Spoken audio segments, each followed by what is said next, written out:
Ua na ole Radio Samoa se furulima iwa toru a mo e tautuaina o e ilangu ngana fitua so le vai aso.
Wala watu le li I lo popuanga na tali mai le li I an Taeao mana au mai o ile mea lau tele olo ia Taeao le li I o tele fefe sia se me faia tangata ia Taeao olo ia Taeao le li I fatasi mai la tof so soli mai ia Taeao awa o nei o te loa tu le taui o e o ino mai ia Taeao o le fatu tua le li I siri lea I le whalangolango I tangata. O le whātua I le li I siri lea, I le whalangolango I le I.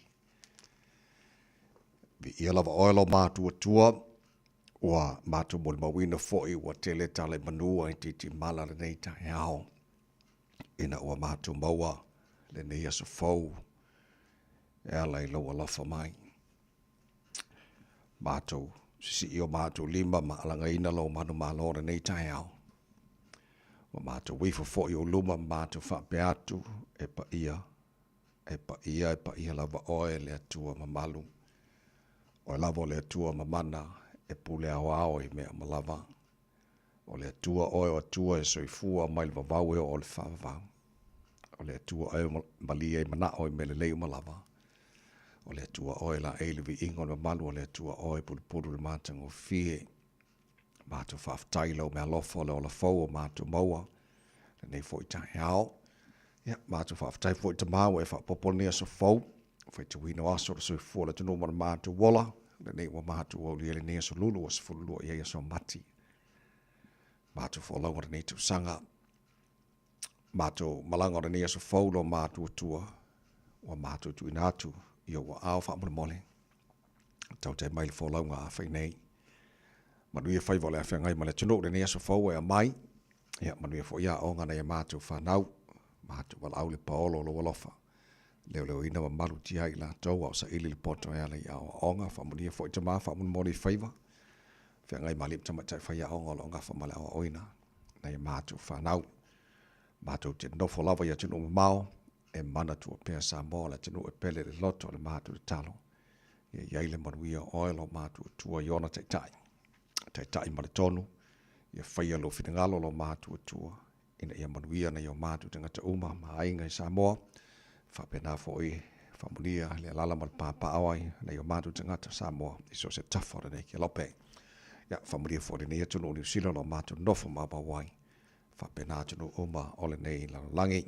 Te to luaina le tapo inga ma talo na ia mātu matua tua asensino le atunu i malu maota malaora ni yaso i lo walofa. Maua e pelo latu se fua laude le tino sili lava i le nganga. Te mao mea uma lava la mwhara mātu whaia le nia so fau e mai. Mātu whaia lava ma le wha maoni. Pa ia whaia ina ia fo i elevi inga i ante oe whamunia mai tama.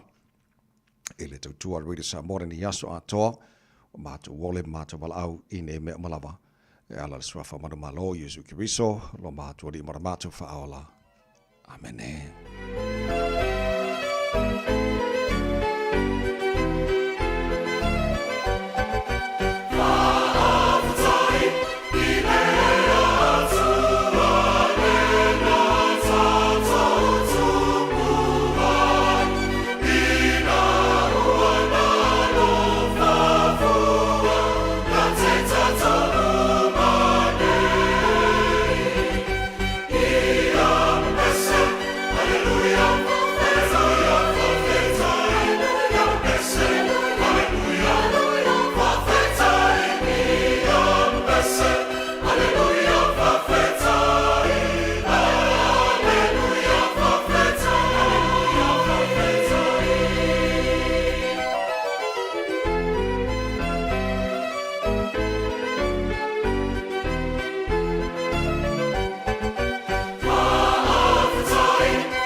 Tai le tua o le viinga langina la fepese ale kolisi whawhaiwhi awi malua le tautua mo o Radio Samoa Lima iwa tonu a mo wata tonu ia le Julai ono.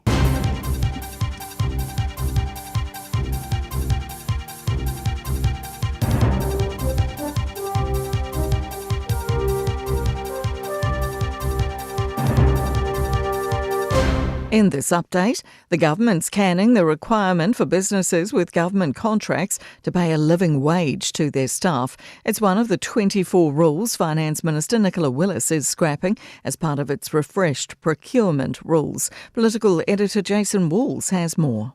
Currently, there are 71 rules a business must follow to be awarded a government contract, but Willis has brought that down to 47.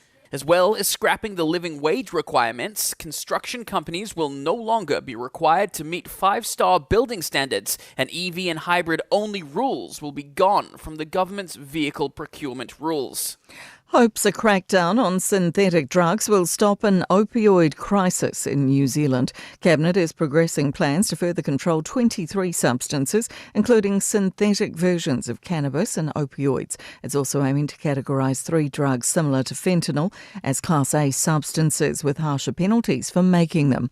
Shaw and Whariki Research Centre Professor Chris Wilkins says this is an important move as we don't want to follow the trends in North America. Over 100,000 people have died of opioid overdose each year since 2021 in the US.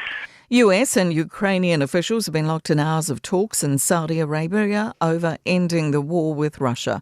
US National Security Advisor Mike Waltz says they're getting there. A Ukrainian official says the talks have been very constructive. At the same time, a representative from New Zealand and about 30 other countries are meeting in Paris to discuss a potential coalition of the willing. Donald Trump says he'll double US tariffs on Canadian steel and aluminium from tonight, from 25% to 50%. He also says he'll declare a national emergency on electricity in states where Ontario has now placed a 25% tariff on electricity. That's news. In sport, will Kane Williamson be available for next year's T20 World Cup? The Black Caps cricketer wasn't considered for the home series against Pakistan, but fellow non-central contracted players Finn Allen, Tim Seifert and Jimmy Neesham have been named. The latter trio have committed to playing for New Zealand up to and including next year's World Cup over any franchise leagues next February and March if selected. Selector Sam Wells says Williamson is being rested for now. Manchester United plan to build the biggest stadium in the UK, a $4.5 billion 100,000-seater ground close to Old Trafford. Once construction is complete, estimated at 5 years, the club's existing home would face demolition. Old Trafford has been Manchester United's base since 1910. That's sport. I'm Jodie Gill. Ua na ole Radio Samoa se furulima iwa toru a mo e tautuaina o e ilaungangana fitua so le vai aso. Ele swafa maramalo lo tātou ri whaolo i suki riso o te whaatalofa mo whaafela ai mo whaatulima i fo i le abate le lava ma le whaaloalo sa molo wate no pele le pa ia maramalo lau whaafonganga nei Taeao. Mahalo le sui fo maruia, whamalo fo i le tunu ia le wholau tātou alangaina le leo le manu mahalo nei Taeao. Pa pese vi inga o le tātou tua wa uto mo le ngi whamurianga o le tātou tua nei Taeao. O tātou o riere nei aso o le aso o whaia le tua tātou te ori ma tātou fia. Iai, parpatia le anga le lei o le tātou tapa o siri le langi. I o le fo umamoni mai lo tu sui fua ma le mātou malosi. A le o tātou siri whai manua le o mala nei Taeao. Vi ia le tātou tua tautua mai lo tātou matai. I le tātou wholau ma nei aso ma tātou wholau le laulo na lofa o tātou iei le nei fo e sa lulu. O se fulu ma le lua ia sa le masina o mati o le tātou wholau ma nei fo i tau sanga o se mai lofa whonga le Port Club in Malu le Taeao. Le break Samoa Sfalima e wa tolu amo na tasha ba elua. So so mai insini on tātou Facebook ma YouTube o Radio Samoa. Sera tasi patea ma le whianga pesta LJ lo sio ma to ona nei tamai meni. Tautua ina ai se pa ile tu la iva e le Taeao nei. Malo lo su malo se fo mri nei Taeao tash. Malo fo ile lange mamalo sungala o tawaivi ia lava le tua tato au le o ngato tono le nei fo i vai asa Samoa la tino pele malo le soifua le nei fo i Taeao. Wa matalasi ale lo fo le tua so le Amene. O le lo fa mai le pese ta mai te maulunga e le e ina maulalo le mauluina e la utele le opoina o le lo fa le fa to o le tua. Ka ko fisi le fo ma le tunu ngai ka ko pa o e fo. Ioi. Ja, mas fa marcha mo tanto le Taeao.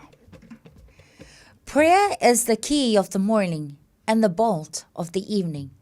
O le tatalo, o le ki lea e tatala ai le aso, e whaapena foi o na whaamawina ai, maloka, mea lava o le afiafi tātou a mata le nei aso fau, i la tātou talatala no i le atua, ma se i o tātou tā la manuia o le atua, e ala ia tātou talo tanga, fai soo i le aso, ma le aso, manuia tele lava Samoa, lau fo launga le nei Taeao.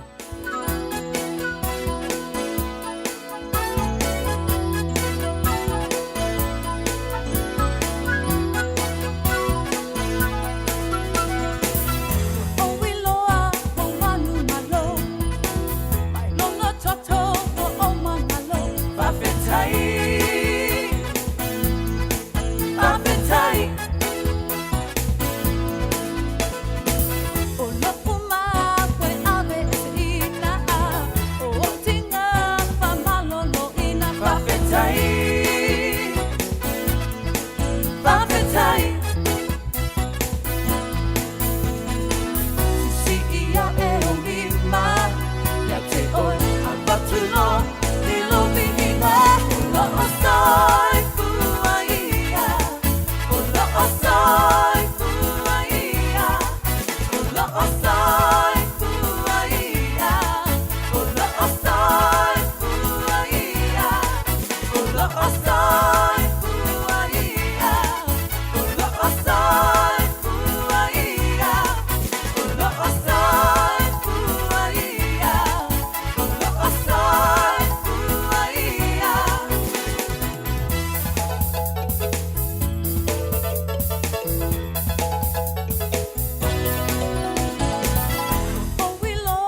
Viva mose o lo so fua ia fai mawhama natu mo tātou malawa le nei Taeao fau o lo so fua pēla tātou whaola.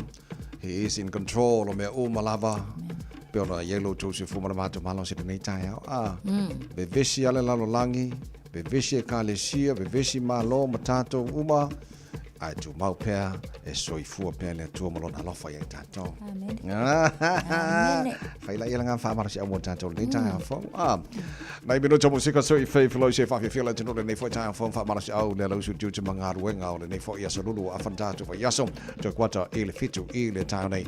Whawara mai so taimi o le MC al tātou pukalame a reto le ona mai a pasta la whaile kopa o tātou maru o Taeao whane vanga whorena. Bole nei sa lulu a tātou. Today in history tātou pa vai pari mena tupu lesos fulu o mati. I le tele o tau sanga mawai o le taina le fitu I le Taeao. Nei, whaponga telefone ngana porotania pia tāle fitu o tāle pukalame a matana o le Taeao. Tātou le poti. Mai nungana wala a matana le Taeao.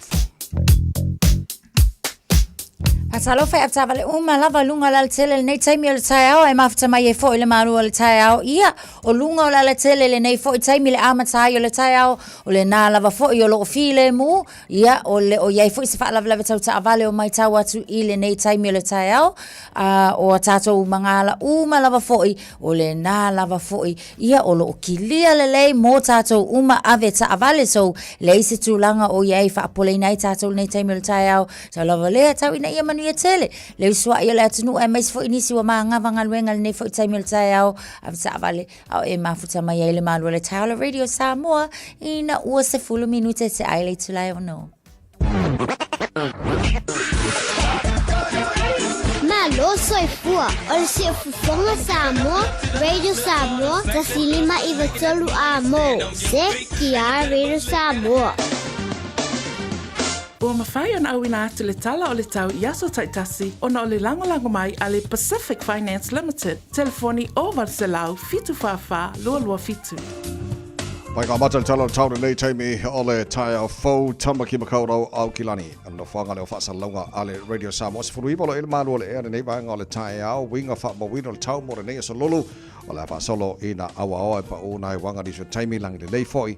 I le telo taimi le wha solo atu la wauri ma le whiawhia na nei. Lua se furu mal tolo o le maurunga na mawhana whana o le ea mo na tau le so. Se furu mal lima lona mawalalo Taeao pe au dio le alangi le lei le tau telo vanga au kilani. Los for fan mo lunga le vela fa mo wina mo tatou le so Taeao le bainga yon tuatu la fa solo lang de foi les for rele fa solo na wa lang de les to nai ma ne foi lang de le sa ma se fo ma se lua o le na va solo ma ya tu fa mo mo tu na mai la vai tau de nei taimi o le Taeao fa nga solo ma le Taeao radio Samoa la fa intaro va tu la o le tau telo si vai ngoro si la fa pena for le tau Samoa ma se vai nga o le kelombe Ua loa le tautua le Pacific Finance in nonga tupe mo so se wha moe moe. Maliu, whai puiponga, aso whanau, sa whai whai ngā balo longa, ba so se wha la velawe. Apa lai nei loa le pacificfinance.co.nz. Pea bala au le oval se lau fitu whawha, lua fitu. E talo sanga sauna nonga tupe ile bao le 5 se lau tala, ma le lua se furu hafe tala. E lua minute whai lau talo sanga online, www.pacificfinance.co.nz. Ai tasi le tu lai whatali e se tali. E iai, ai inga whabitoa. Bala au loa le Pacific Finance Limited ile over salau fitu fafa lua fitu over salau fitu fafa lua fitu. Radio Samoa solima iwa tolu mo kolisia malu fo ia nga wase mai se te tala fa fianga Radio Samoa nei Taeao. Atru aga juta magal wenga Taeao fo fa malo si wa afanta to yaso. Malo losu. O dia fai vol nei yaso pe se le mo.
Sfulfito mala fala wa jali tulai ono Paul Kalame Malu le Taeao Radio Samoa Sfulima e Tolu Mo. Good morning. Kia ora from Tamaki Makaurau pa angal tara Kalame.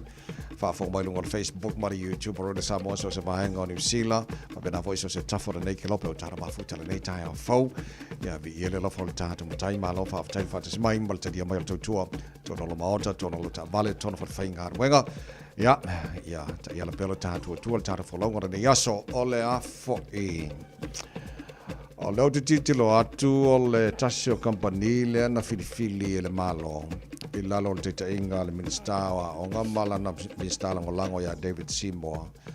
Ua tapunia o le company Liberal Group. Ai ana nafi. Na o ti tilo mo whanongolongo e le solo muli a David Samoa i lona taltanunga e whai ale leia le tulango e le au nanga mese lava o lanju sa tamaitile a vile aonga so o te leo lola pola mea ua tapuni e le company le Liberal Group o la tau e sauni e se laulu suma 5 afe meals a day ya mo tamaiti ya le ai el fatu tuanga David Samoa company al campus e o te loa nga lu fatu company o la tau e lentu el fatu tuanga le malo ya ai e lo sol mulia kamo kavika i lona taltanunga ia karsia ia kavika se fai fare le ia se fa mole talo sia ia sui fo ilele le taimilale nei o le o sui le company o le angalu lue so o le taimilale nei o le company o le la angalu lue male tanga luenga o talo sia la ia feo lolo mai ai wa manatua e pei o le leo lea o tamaiti a onga e ala mai fo i le tanga luenga wa onga e la tu te ilo ai po amana onga o a kung fo ia mea ai e tala fea unga le lei matamaiti ia saitasi awa afa pese la ulu sulima le afa yo kamai ki o le fa moe i lunches ngai e leta taula ona toe fa le tonu mana tuala o nisio fa le tonu ia na lai nei ona vevesi matau mafai ina ia toe tilo i seisi fainga ma seisi company o le vaenga foi lele ole wa ai fa atasi nei tamaiti se vai atu fa fonga le tunu ia la tau mea ai ma le foi le wa mount si tonu le mea ai tamaiti o leisi tamaiti o leisi a onga mai le tui saute o le na ave le fale mai onga ua makua i muleanga fo ile nguto si tamaiti lea ile mea ai ona fo ile ia wa manatua o le wa russia tu mea ai wa fia ai vave fo tamaiti a o le vela le lua kuma mea ai ia o tulanga ia o le la sa tau mafai ina ia se swinga o leisi kuainga o mea ai tamaiti o leisi tu wa alu le taimi o faya onga mapule lua o isia onga e tu e tau fa so o isia onga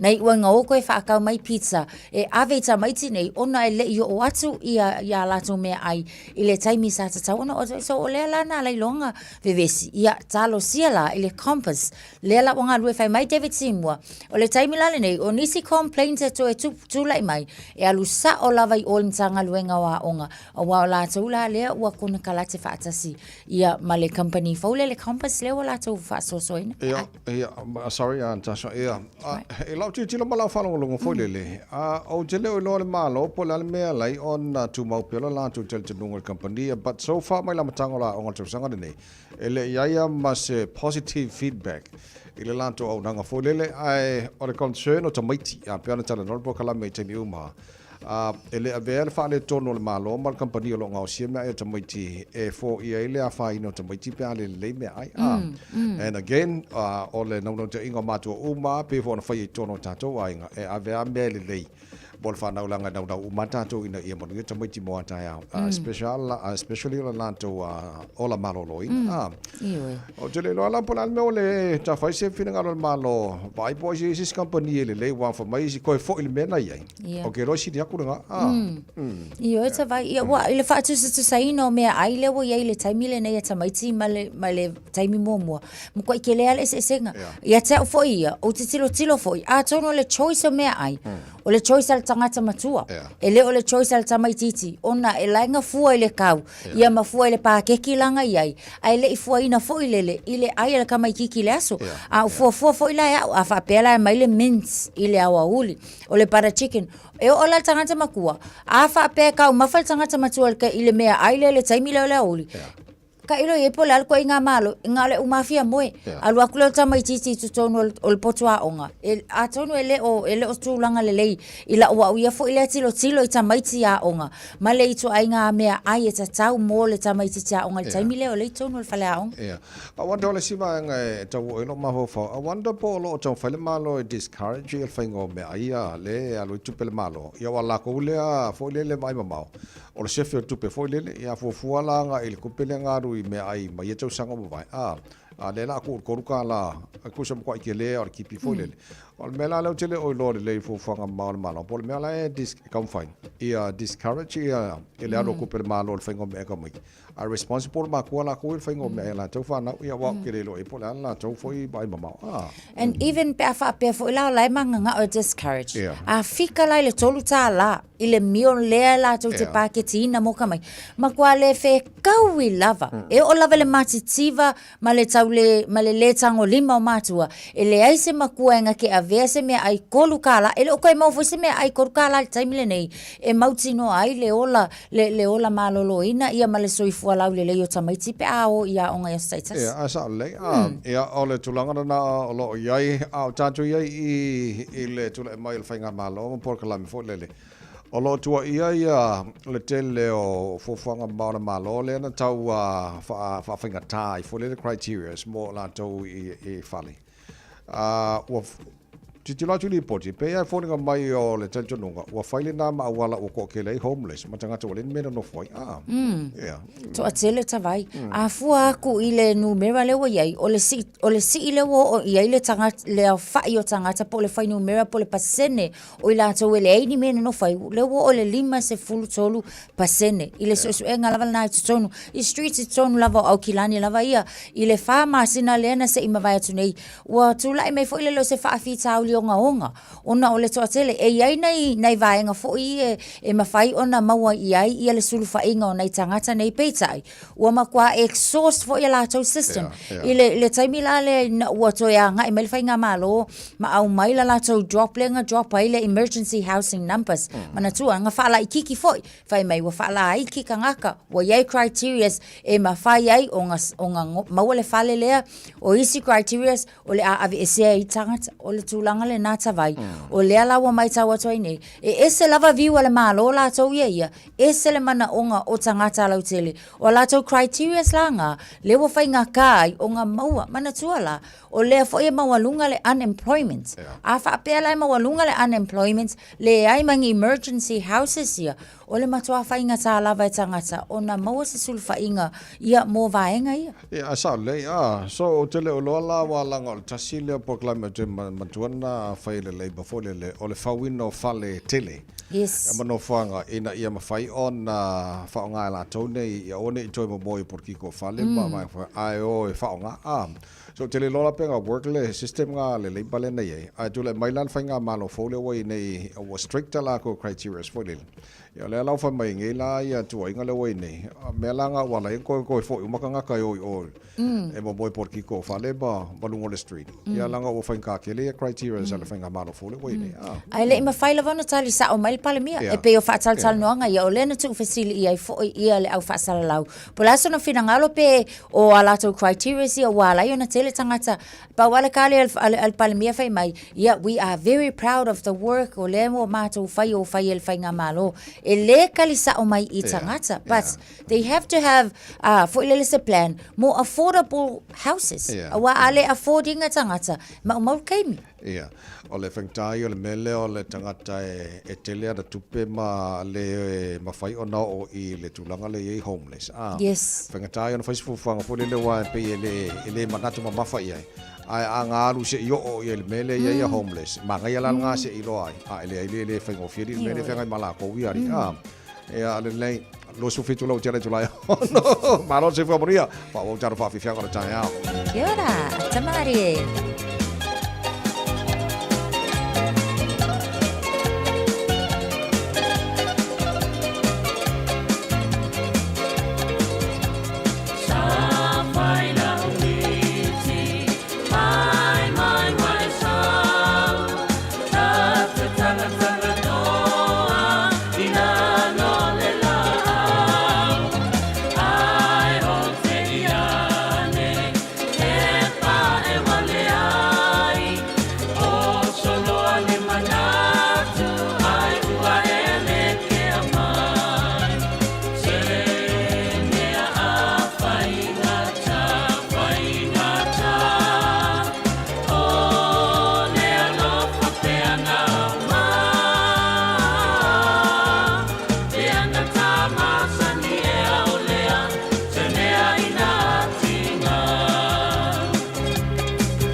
tolu amo. Alofa no pita no mafaali sofina ngalo e winga ile luma na i o tau nanga mai.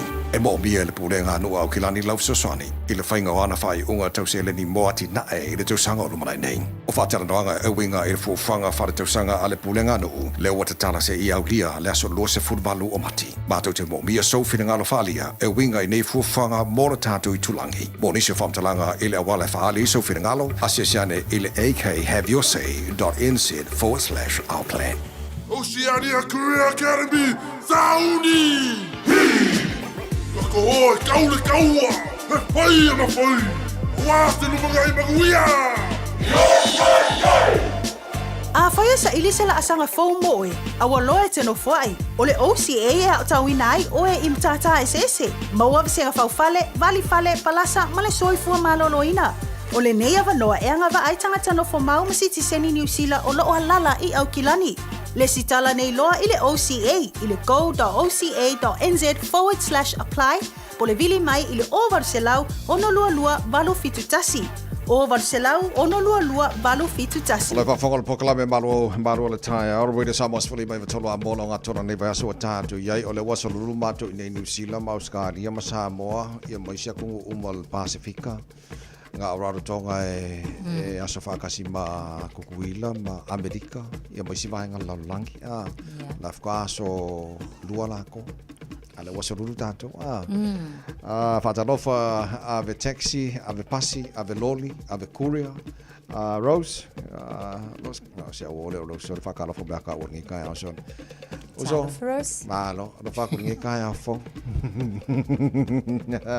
Losa mai whea ma, losa i fo maria na whafo mai oi pango, Oto Fifianga, Tutuila, Amerika Samoa, ma losa i fo maria. E le nefo tai au fo, te rei, ma losa i fo, ia mato tino tātou, loto TK, ma nonava, manongi, ma losa i fo, le tai au fo, mama marua backlich. Good morning, ma losa i fo maria. O le tawalenga ma le tūlanga i laulangi atua talon tu le mai President Fo Amerika. Ua mai tawina le tōnu i le telo vaenga marketi o whatawa inga a mesia wai. So se ma loa e kirikilo umai o ia Amerika i mal tūlanga i le tamau ainga. Ia mese fo o kupia laulangi atua. E la vei lama tātou i nei New Zealand. A whaade tonu mai la whatawa inga o le tamau ainga matupe Amerika ma laulangi atua. Ia o ngā amakaileanga kaururu inga lai titi tātou nei. E sea o e mawhawhau tātou sa mō maratua telo tātou. Almea moni anga re kupungi. So, o le tala lo tau whain. Tātou mai tātou kiwi saver. O le system lea le malona whaonga wha tu mai nei tau sanga ua tuanai. E le lei mō tātou lele whaasau e nei se le ni molu manai pe a retire pension. O lea lai fōringa mai ono a fie makako kiwi saver. I le taimine nei, pe a wha le tonu mai tamau a inga laulangi. I le tūlanga olo iei Amerika ma le tūlanga whātawa inga ma laulangi atua. E iai vaenga lau titi latu tasha lo a mai. Ia mawhai ona tilo iei tātou. Ma awal popore. A pawal mea ia tu mau matiltilo po oil company po oil provider nga il kaimini ngai ia ma mautinoa o se provider steady ia male ono afiela o kiwi se nei tani Ia wa e sa o tawai. E ei lava fo I banks o le wa amata ona au mai ala tau emaili fo I tangata o lo ei ala tau whaaputunga tupe ia o le kiwi savings kai pei fo ila o le Westpac la tau ia o le fo ua leva ona sawa la tau emaili whaapea. Ai o lo lapata ia fo ila ia mawhautua ina tātou ina ia mauti noa fo ia tātou po le ale tūlanga e tatau ona iai ina ife mea I ka kou o lo whail me fo le lo la kala I kua ka kou kiwi savings. But o lo iai lava le whautua ngai whai mai. Aua tātou te popole le tūlanga le nā. O lo iai awala e mawhai e tātou. Ia ona tau mawhai e whaaputu pēr, ma tā o fia pēr i le kiwi savings o lono winga. Awala lo kia fua kiwi savings ia atawai. Ku ai pei ko kongui o sikama o kiwi savings nā ko ia e au ngā mo tātou. O le whataita inga o lo iai. A whaapea nei la o tātou o lea na teula tātou kiwi savings au o iai le lua su lima a whetā la i le taimile nei. Ai a whaapea o lea ngā koutu ua I te tono le growth fund. Awai ese fo iei tu ai ngā funds e mawhai ona whao ngā ina e tātou. So a whaapea la o le tupele na o le ngai ko kongui o. Ai a o tula a whaapea o le na siaki atu ia mati. Whaatata inga. O mati la I le tau sanga e lua afe lua sifulu pe afa pe ua lewa na iai le whaapatunga tupe. O lona wingo le tupe o le a maua e tātou la i le tau sanga lua o lima wha. E mai tau atu, e tolu se fulu valu, e tolu se lau valu sulfitu afe, mon tupu. O lona winga, mai le lua sul lima afe, ia e o atu la i le lua o lima wha. Ia o le tūlanga le a maua e tātou, tolu se fulu va. Ke le ala le si tanga fo i lea, te le whaamanuianga le a maua e tātou, pe afa pea, e kuuai pea, e ei fo i la nisi o awala o leo lo o fai mai. E te tau la fo i le isi taimi, whaopopo, pe toi whaopopo lau sao whanga, o loo iai i le taimi le nei, ina ia tuu pea lai te tono le penkua manatua, pe fesu ia i lava fo i le tau o le soifuanga i maketi, ia, o le mea lava ia le na e tupu, it's a global activity, ma e tupu lava, a o kākou, le Kiwi Savings, e kakaula ia tātou ona toe top up, whaopopo fo i lele, ia ma ko anga pea tātou e siaki le pāleni po o le lei, leisi tu. Ma nai ale siaki o ni financial advice. Nai lo le ngofa o kākou ma whai le kong a ia o kakaulonga kala o leisi au ngā. Ai o lo o iaia tātou financial advices. E ma whai na fsoswani mo tātou i le tūlanga le ina ia kupu pea, kusa pe alu ilunga alu ilalo le tāla. A o la lava e tupu lava le tātou Kiwi Save. Yeah, so e whawhonga mai o lo o ielau Kiwi Save al temine nei. E lima la me tau e tau ona e whaia mo mua check your risk profile against your fund type. Alon winga siaki le lei ia po saunga le mu ia toi ngā saving le se e yellow Kiwi Saver alon lua don't move unless it's absolutely necessary.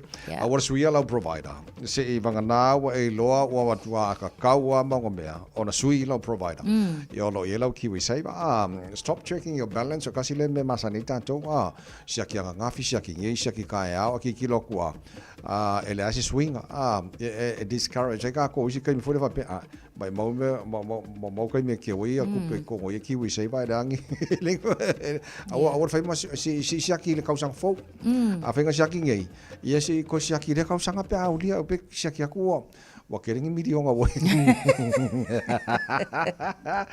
increase your contributions o lesa batule anel Taeao fai foi nga ke lera ka ngoe si lunga wa pe ke los furu pasenge fa so kwa nga lunga ia fai foi nga increase la wa contribution pe fa pe online ke mga o ia ke le sa ku pe sei vai ko i lo Kiwi Save ia and ke advice pe ona watu fontar po kala le taia ai fo tuanga le mai la to mala le ia mai ina ia mautino la to le lo mo ia nga pisi solale lo langi male langi me lo kupu ia la ko le ia sia mo lo mo ia wanga ke le mi dionga lai fa koi fo e sa le la e sa la ma nga ia vai nga le ko fa popo pe ko top apply le time ne wai mo ni lava na sina vai nga lava ia mo tato fo io le fenga luenga o la fo ile tato contributions mai o le tato nga luenga ai fa popo fo ile tato ia o le investments mo le lumana ia ka ko lo siake kulea vai aso o le se kupe o ia su e lol me o le linki so no se ful minuto lo toro talo le tulai fitul po kala me manual tai already Samoa's fulima e toru amo fa vi fianga penino te fausa o sa vali yeah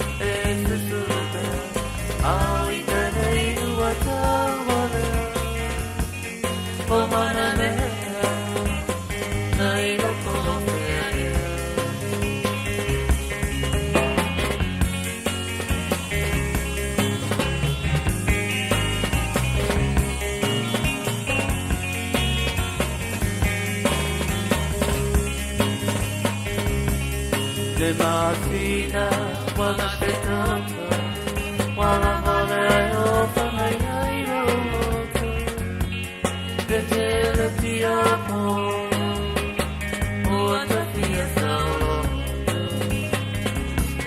tu mamá si mi ai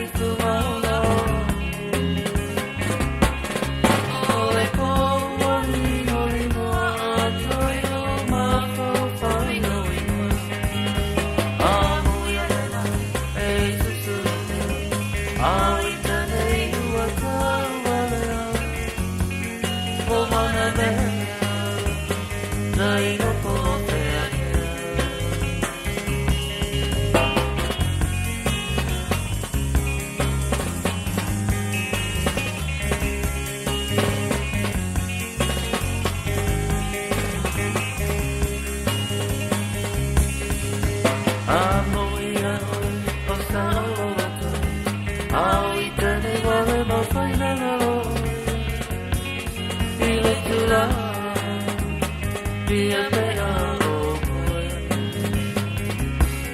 Tunga mau sio sio miei tuma ora Yo le poa ni mo ni mo Toi lo ma fa fa ino ino Amo ya lena e susu Au i tenei ua tau wane Lo mana me Nai no koe Tunga mau sio sio miei tuma ora Le poa ni mo ni mo Toi lo ma fa fa ino ino Amo ya lena e susu Au i tenei ua tau wane Lo mana me Nai no koe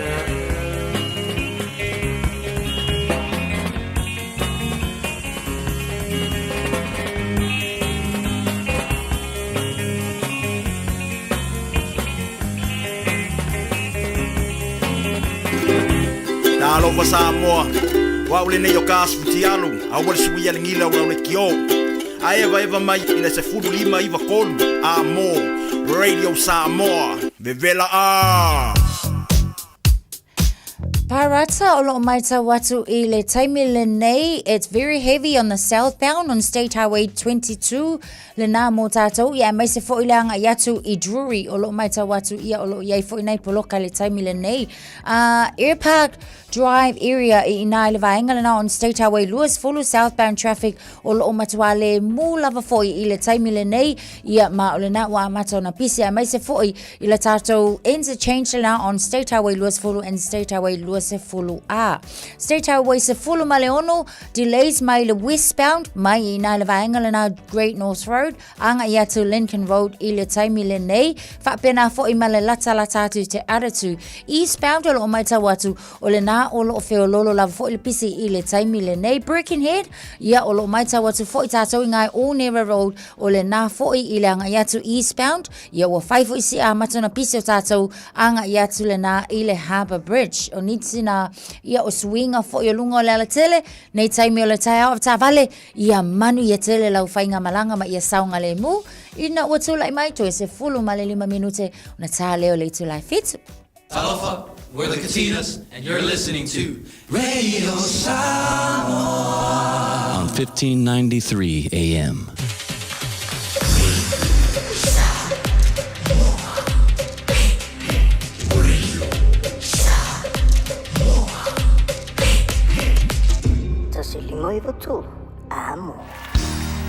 Bread of life sent down from glory. Many things you were on earth, a holy king, a carpenter, but you are the living word. Say it now.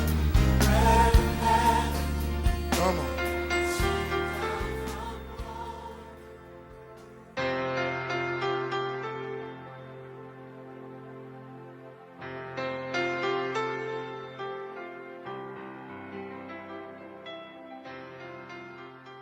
So I fua manuia le tātou tunu I le amatanga o le nei aso te fia foi whawhila I te oe. Ia mai tātou pol kalame o le a reto le ola I le nei foi aso.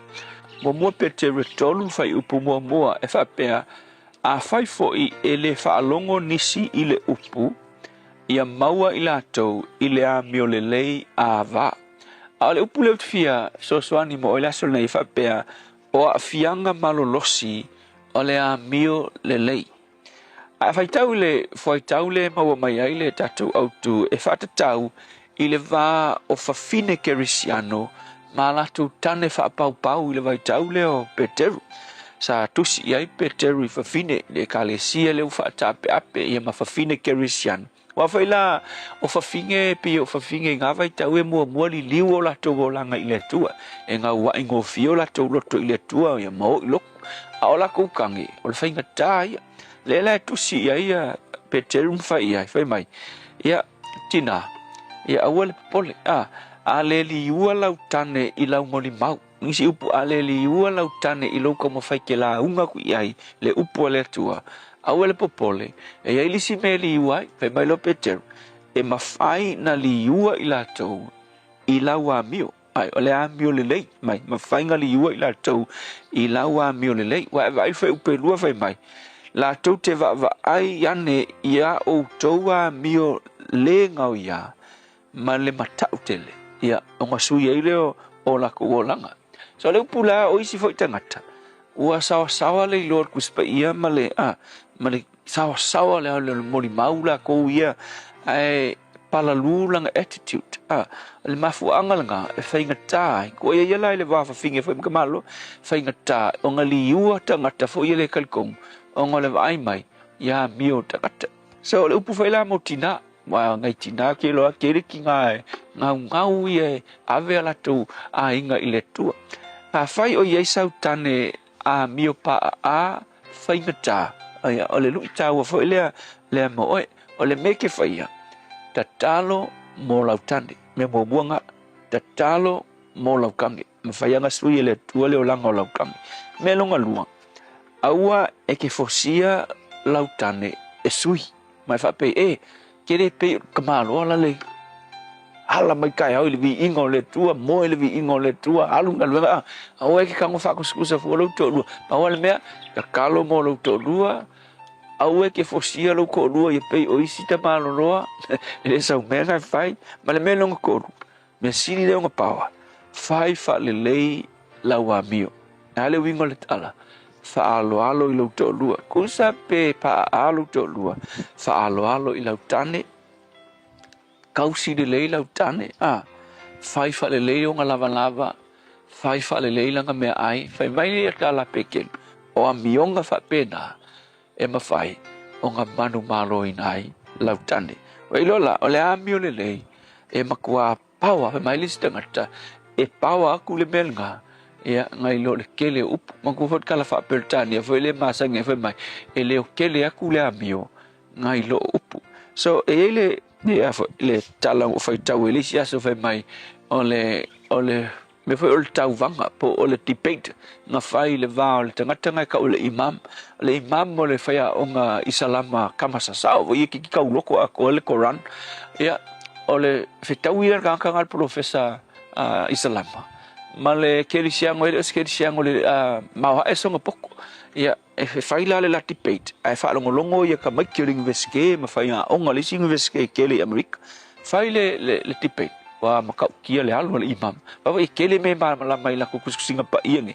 a skel siango le ia ele kelengi e ma wa ele ma la mo le imam ele kele so ngai lo pa wala me lo ngai lo yesu le alu le tua o ia e fa ola ina ile tangata ma la vea ile tangata ngasa fai debate o mai fonga o le tau akanga kele ngi kangaka e mangumalo ina nganga ile imam ongole kelo fesiri makali alu ole makua pe kaufe ai le alu kamalo o ka isa la maonga la unga pe ai umai fonga e tele aku kangaka nga mangumalo inga ele kelisiango le akelengi nga songa malama I me fe mai le imam akelo la mafu anga na tele tanga mangumalo inga kelisiango fe mai tala le tanga fai kelisiango le you know kele me ko singa ya ilau kala malau morimau o lau attitude ki nga kele mai kala le imam maka kia koe apa lau vale mai ki oe male kele o nga mau kuku nga iloil kuspa ia fa isalama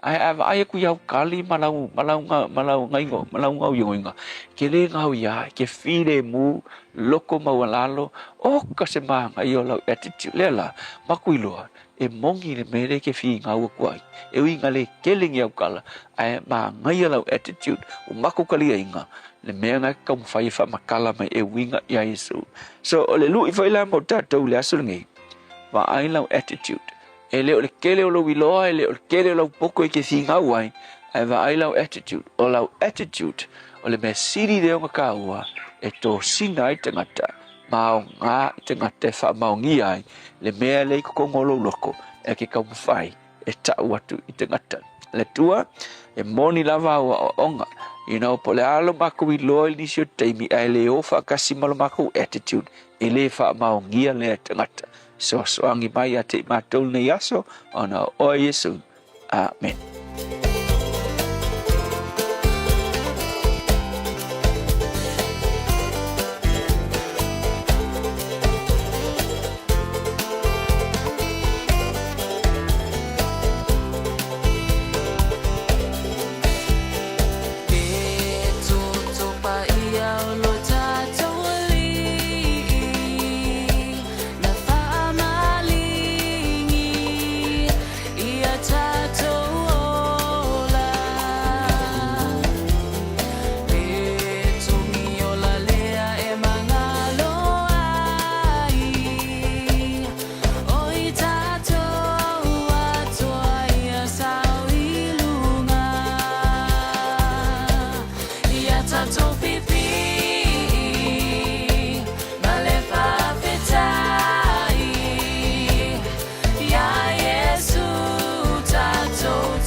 Toto po I ole pese mai a flow beat and pele. Pa mai el pokalame a reto le olo nei foi Taeao. Fo ina o te fabito tolo tolo talo le tula fitu. O le aso se fulu male lua mati po ani mena tupure nei aso I tau sanga o babai. Tausanga tasiva lima iva o le aso na malili ai le House of Representatives whapena fo le senate ina ia avea Hawaii o se tasi o se tete o le malo tele o Amerika o le lona 50 ai la lea o se tete ia o le malo telefoi o Amerika. Le tausanga te si iwa tolu o se aso whaanoa i te tonu o le nofuanga lea o Bombay sa ta ua yaso la a o le taimile nei o lea wa ta ua Mumbai i te tonu o India o so whainga a whaatupu whaalave sa whapena ia o na targetinga ia le vaenga lea Bombay Stock Exchange, Air India Building, ia mamaketi tumutumu po ono whanga tumutumu. So tolu se lau se fulu malefitu i la tau na mali liwai i lea pomu. Au le tau sanga te si iwa valu i lea so, o lea so lea na uluwa i whaalia ai i to tonu o Martin Beck Theatre, New York City, lea ta tauta ua le nei The Sound of Music. Io nisi nawa ai ngai mena te supule nei aso, tau sanga o mawai.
Pulituatua, and you're with Radio Samoa 1593 AM. Kia ora, talofa lava, ni hao. Celebrate Auckland's vibrant cultures at World of Cultures Festival. Enjoy more than 130 free or low-cost events on offer across the region. Search World of Cultures for details. Presented by Auckland Council.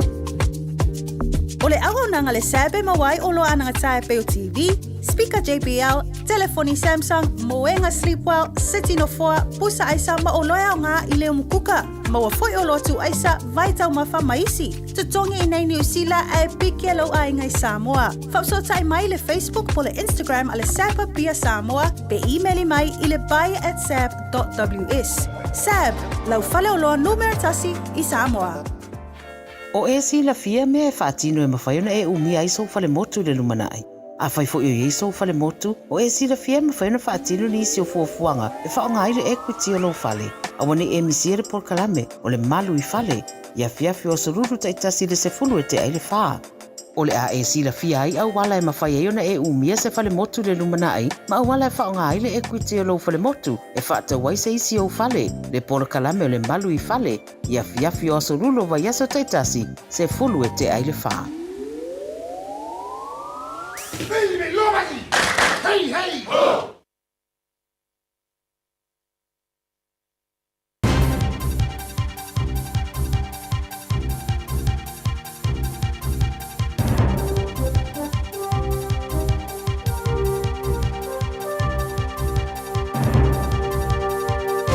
In this update, diplomatic talks in Saudi Arabia between Ukrainian and US officials are said to be going constructively well. White House officials are sizing up Ukraine's commitment to President Donald Trump's plan to end the war with Russia. National Security Advisor Mike Waltz says talks are getting there, indicating there's room to move past last month's blow-up in the Oval Office between the two leaders. The BBC's Tom Bateman says Ukraine's seeking an aerial and naval truce. The sense we got from the Americans was being pretty positive about the possibility for that, something perhaps they would be prepared to take to the Russians and see if that might provide the framework for some kind of starting point. The Finance Minister says it's not fair smaller Kiwi businesses miss out on winning government contracts because they're not signed up to unions' living wage rules. Nicola Willis is scrapping 24 requirements in the government's procurement rule book in a bid to streamline and simplify the process for businesses, one of which is the requirement for any company working with the government to pay their employees a living wage. But Willis says those rules are no longer fit for purpose. For some regional businesses, for example, who are employing young people or are employing people who might not otherwise get a job, could provide a barrier to their business applying for a contract. A war of words between the Prime Minister and Wellington Mayor Tory Whanau. Wellington's regional councils yesterday revealed they weren't going to be applying for a regional deal with the government because local leaders couldn't agree on what it would look like. Christopher Luxon says it doesn't make sense to him. Well, it's pretty lame-o, is my view of it. Here we have a government doing everything it can to make sure that we attract capital to this country, and you can't even get Wellington councils to submit a regional or a city deal. But Whanau's now hit back, saying his comments are pretty poor form from the country's leader. Former Philippines President Rodrigo Duterte is being taken to the International Criminal Court to stand trial for alleged crimes against humanity. The court issued an arrest warrant over the thousands of people killed during Duterte's anti-drugs crackdown. That's news. In sport, Liam Lawson has confessed to GQ magazine that his parents sold their house to pay for his racing career and haven't bought another yet. The 23-year-old starts his first full season in Formula One this weekend as Max Verstappen's new Red Bull teammate in Melbourne. A vision's been unveiled to revamp the home of Manchester United. The football club plans to build the biggest stadium in the UK, a $4.5 billion, 100,000-seater ground close to Old Trafford, where the club's been based since 1910. Once construction is complete, estimated at 5 years, the club's existing home would face demolition. The new undercover design features 3 masts described as the Trident, which would be 200 metres high and visible from 40 kilometres away. That's sport. I'm Jodie Gill. Ua na ole Radio Samoa se furulima iwa toru a mo e tautuaina o e ilaungangana fitua so le vai aso. On the westbound ilanga Yatulanai Waitakere and the West Auckland, o lo maita watu o lo whailava fo isi telo nei poloka le vale na te Aratu South and Henderson i le taimi le nei. Whapena fo i ileanga i maila le na mai Henderson interchange anga Yatuailea anga i Lincoln Road. Eastbound towards the city, le taimi le nei o lo maita watu o na fo i lo yenga i maina delays. Lata in the Westgate, whapena fo i leanga Yatu le Northern motorway, northwest motorway, le taimi le nei, ia tātou interchange, ia malevale na Royal Road and te Aratu Road. Mai tau atu Waterview Tunnel, le nā foi wa a mata foi o na pisi i le taimi le nei mō tātou o wia le vaenga le nā.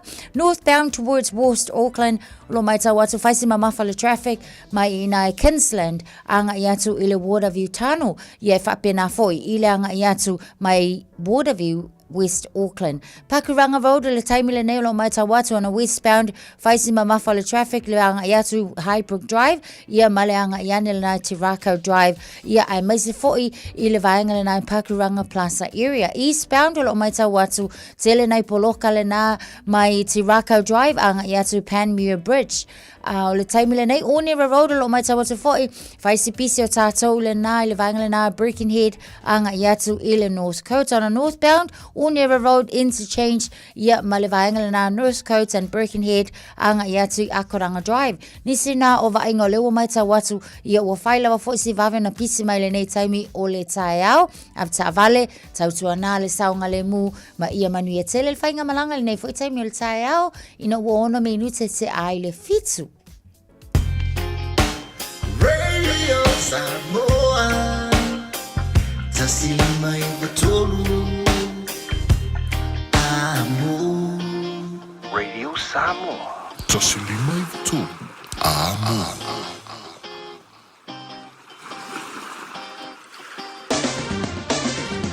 Ua mawhai ona awina atu le tala o le tau Yaso Taitasi ona o le lango mai a le Pacific Finance Limited. Telefoni o Varselau fitu whawha lua fitu. Lola varse fo Maria le tino le nei taimi o le Taeao fo o le vaingala tamai nei e le tala o le tau. Wawa atu Samoa lua se furma le tasi o le iai. Ia le mahawhana whana o le ea le nei vai o le Taeao. Leo te wawa atu le mana i mai tu se muri pote lo tuna mai. Le mana i mai langi le leo le tau le tino. O winga wha mawina i Samoa mo le nei aso. Le o ngā tonu vai aso o tātu i ela matene na awa o le tau. I le telo vaenga o le tino se mganani se vaenga i pa ua timu. Ala matele lava na awa o le tau le so. Bevela o le ea i Samoa tolu se funma le tasi lona mawalunga. Luas funma lima i lona mawalalo. Ya, leo tonu mau fo i nei minute. I on tātu tala no fo i le Samoa le whionga ngan mana tumara bao tanga vai tipi o tanga vai resura redi Samoa i pia. Ya mai fo i lao te lengo ni se meo no tupu le tino. Ya ma whalau tele mai tulango i le tau. Ya tino pele i Samoa pa ngau mal tata pokalama nei Taeao. Whaafunga mai i Samoa. Ma lola varsi fo maria. Il tulango i le tau mo New Zealand. Tarua matamale motu i saute. Good morning. Paanga le marua le Taeao. So se vaenga le motu i saute. Nelson lang le leile tau e awawa. I le afiafiana nei luas futolu le maulunga o le mawhanawhana po le vela le ea mo tau. Pawai atu Queenstown. La fasana pa utimu lang le leile afiafiana nei sifulima le maulunga le Malu Timaru. Pa utimu.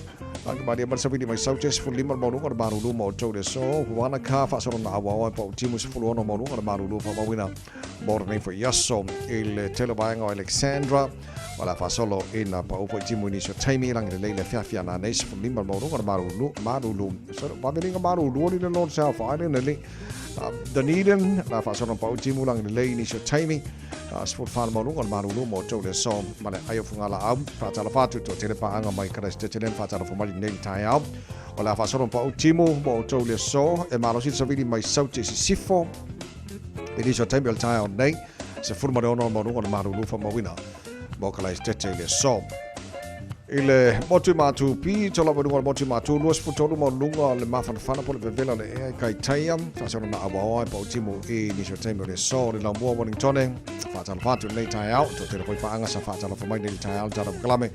Wala fasana na awaoa le tau. Pa unai wanga nisio taimi. Fasana na ngimani savili mai matu. Marulu le savili mai saute.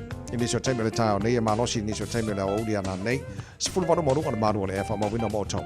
Ele yaso.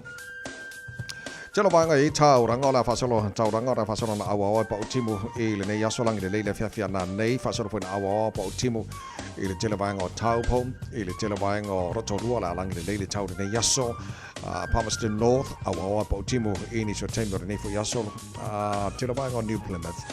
Wala pa upo timu i le so. Napier lang le leile tau mo tau le so. Masterton lang le leile. Fasolo pa utimu i ni so taimi. I le telo vanga o Hastings lang le leile tau. Gisborne. Fasolo lang le leile tau mo tau le so. Kiri no Hamilton. Pa utimu lang le leile o uli male fiafiana nei lusu fa. Ana mo runga nal bevela le ea mo kiri no. I le nei fo yaso. Tama ki makaurau. Au kilani o no whangare o fasalonga ale Radio Samoa Sfuruiva. O yele manu le ea. Ele nei taimi le Taeao, la lea pong sa mai whafoi o, ele i malama. Tumawi ngol tau le soe awa oa pa unai wanga ni so taimi lang le leifo le tele o taimi o le so lus futolu monunga o le mawhanawhana le emo au kilani. Ele nei fo yaso Taeao pe au liam, ma na ialangi le leo Taeao, lus whana monunga o le vela, whasolo le langi le leilas for reile, awa o langi le leilas to nai, lang le leilas sa so fua so lua, o le nawa yaso no mana iatu. Wai ngana tamare na le tau nei taimi o le Taeao. Ua loa le tautua le Pacific Finance in no ngā tupe mo so se wha moe maliu, whai puiponga, aso whanau, sa whai whai ngā malolonga, ba so se wha lawe. Apa lai nei loa le pacificfinance.co.nz pe bala au le oval se lau fitu whawha lua fitu. E talo sanga sauna no ngā tupe i le bao le 5 se lau tala, ma le lua se furu hawhe tala. E lua minute whai lau talo sanga online, www.pacificfinance.co.nz. Ai tasi le tu lai whatali e se tali. E ai ngā whabitoa. Bala au loa le Pacific Finance Limited ile oval salau fitu fafa lua fitu oval salau fitu fafa lua fitu. Malo fa tele no malo fa fonga ngal nei tem vai ngal Taeao ia fa mo o mo fa stato I puti o le Taeao no ai fa pele fa ia amaka fa fai mali a kwa ia fa pe fa ngai le fa ia amaka ma fa fa Angai whawhau a kwa kai ngele amakanga. Ol whawhau ngol whainga ol Malu Taeao. Ia, tau a telan whaile piti ol Taeao. Mai se ki ma ngai a fo lele o mai fo whailo ki wa whanonga ko wa pe wa vi e til malo si o sa o so ki ngoi whai chuti maka ngol ki aso Ia. Wala ia. Yo ai si pe whaale mangaku mamafafu i le swala isa. Ata vai. Au ke whai aku a onka ele lau mole swala isa. Ia. Ka ilo fo mangongi le cinnamon fo ngale le whai el konga. Pe mawal mangongi el kako swala isa. Alma kwa ima ngai ia. Ia ai a whapea lai whaapunga ngelo la mal fwa mo fo ila le sipi. Ia. Swala isa falawa mal kako fwa mo. Yo wale au ngau koe ka okole hai. O malala. Mana ia so le kala ngoa le lau mori. Anga lea laku ia le sunga ia kofe ma lau mori. So le whaka uroa ai. Ese mo ia lau mori le ia ngiso. Lau mori la le ngā laku ma le sunga ia kofe. Ma kofa le so le o ke whai aku pe o ke lo le lau mori sa o ale le mo i sa mo. Ke whako le maanga i o le maa losi o le mangongi o le kama. Kuku la e kongo ia walanga wa o ke fifi ke le whai mele o le miki o le lea ku e kuka ma.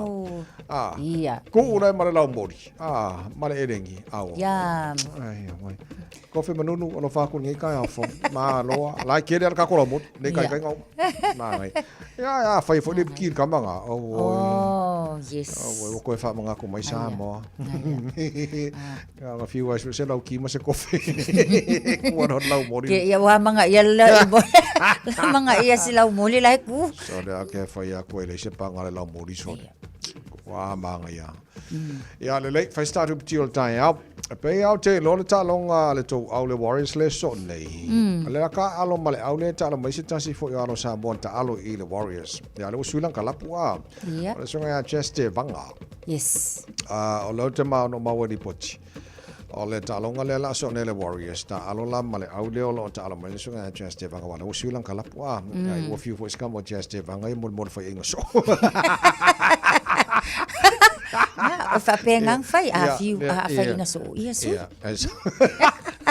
Wale, wa saini la lang kontala ki ea ma le Sea Eagles, ta vai? Ia, so o lana kalapu foula le na le ua iei nei. Sunga lea te vanga leo na whapenang ka alonge i le Manly Sea Eagles.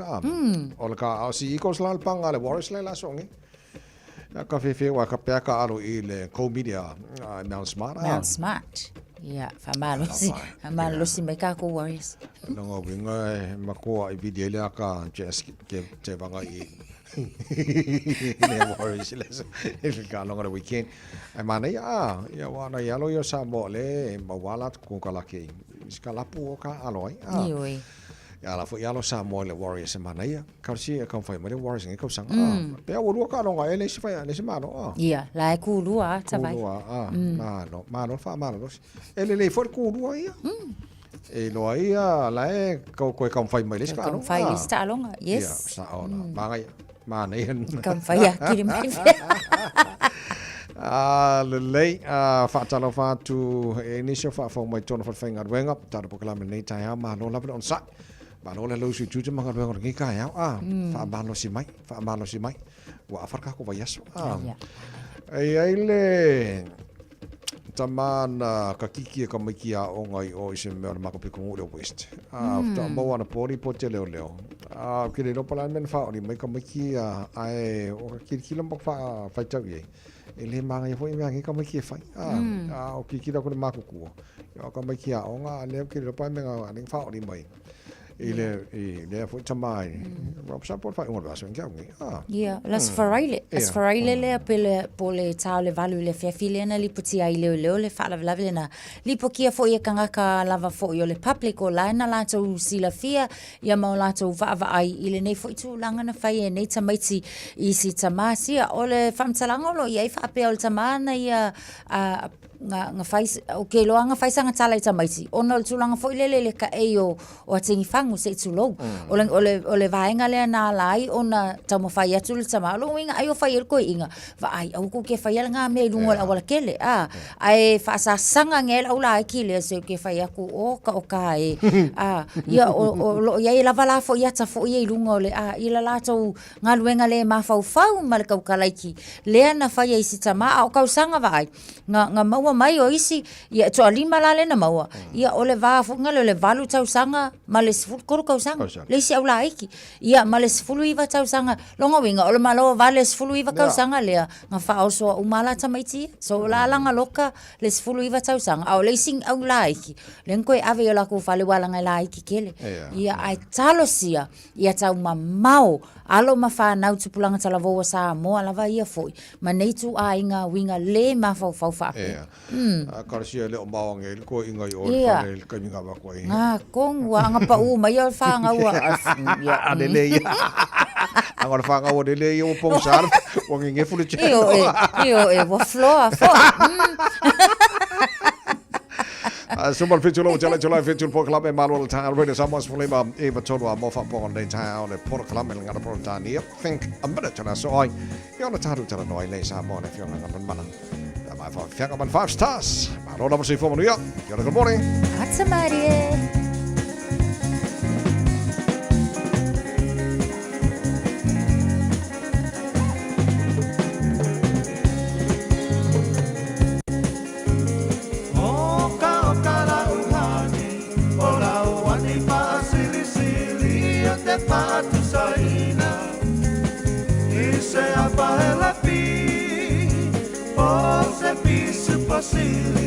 Pose masih que mai piti pasi na sapasui Bonita mato balipi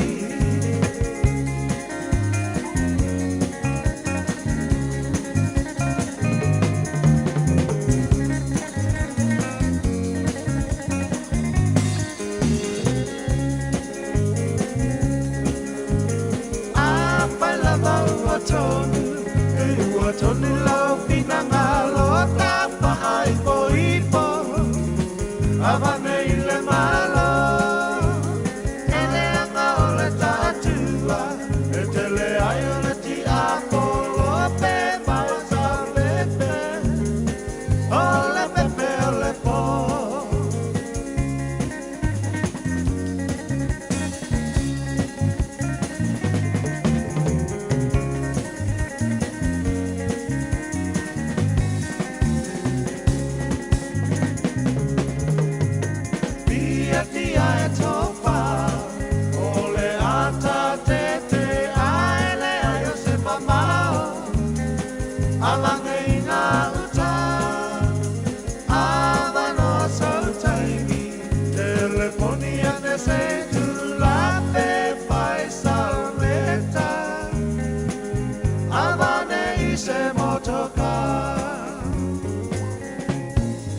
I'm Annie Pulitiwatua and you're with Radio Samoa 1593 AM. Just think a minute. It could change everything.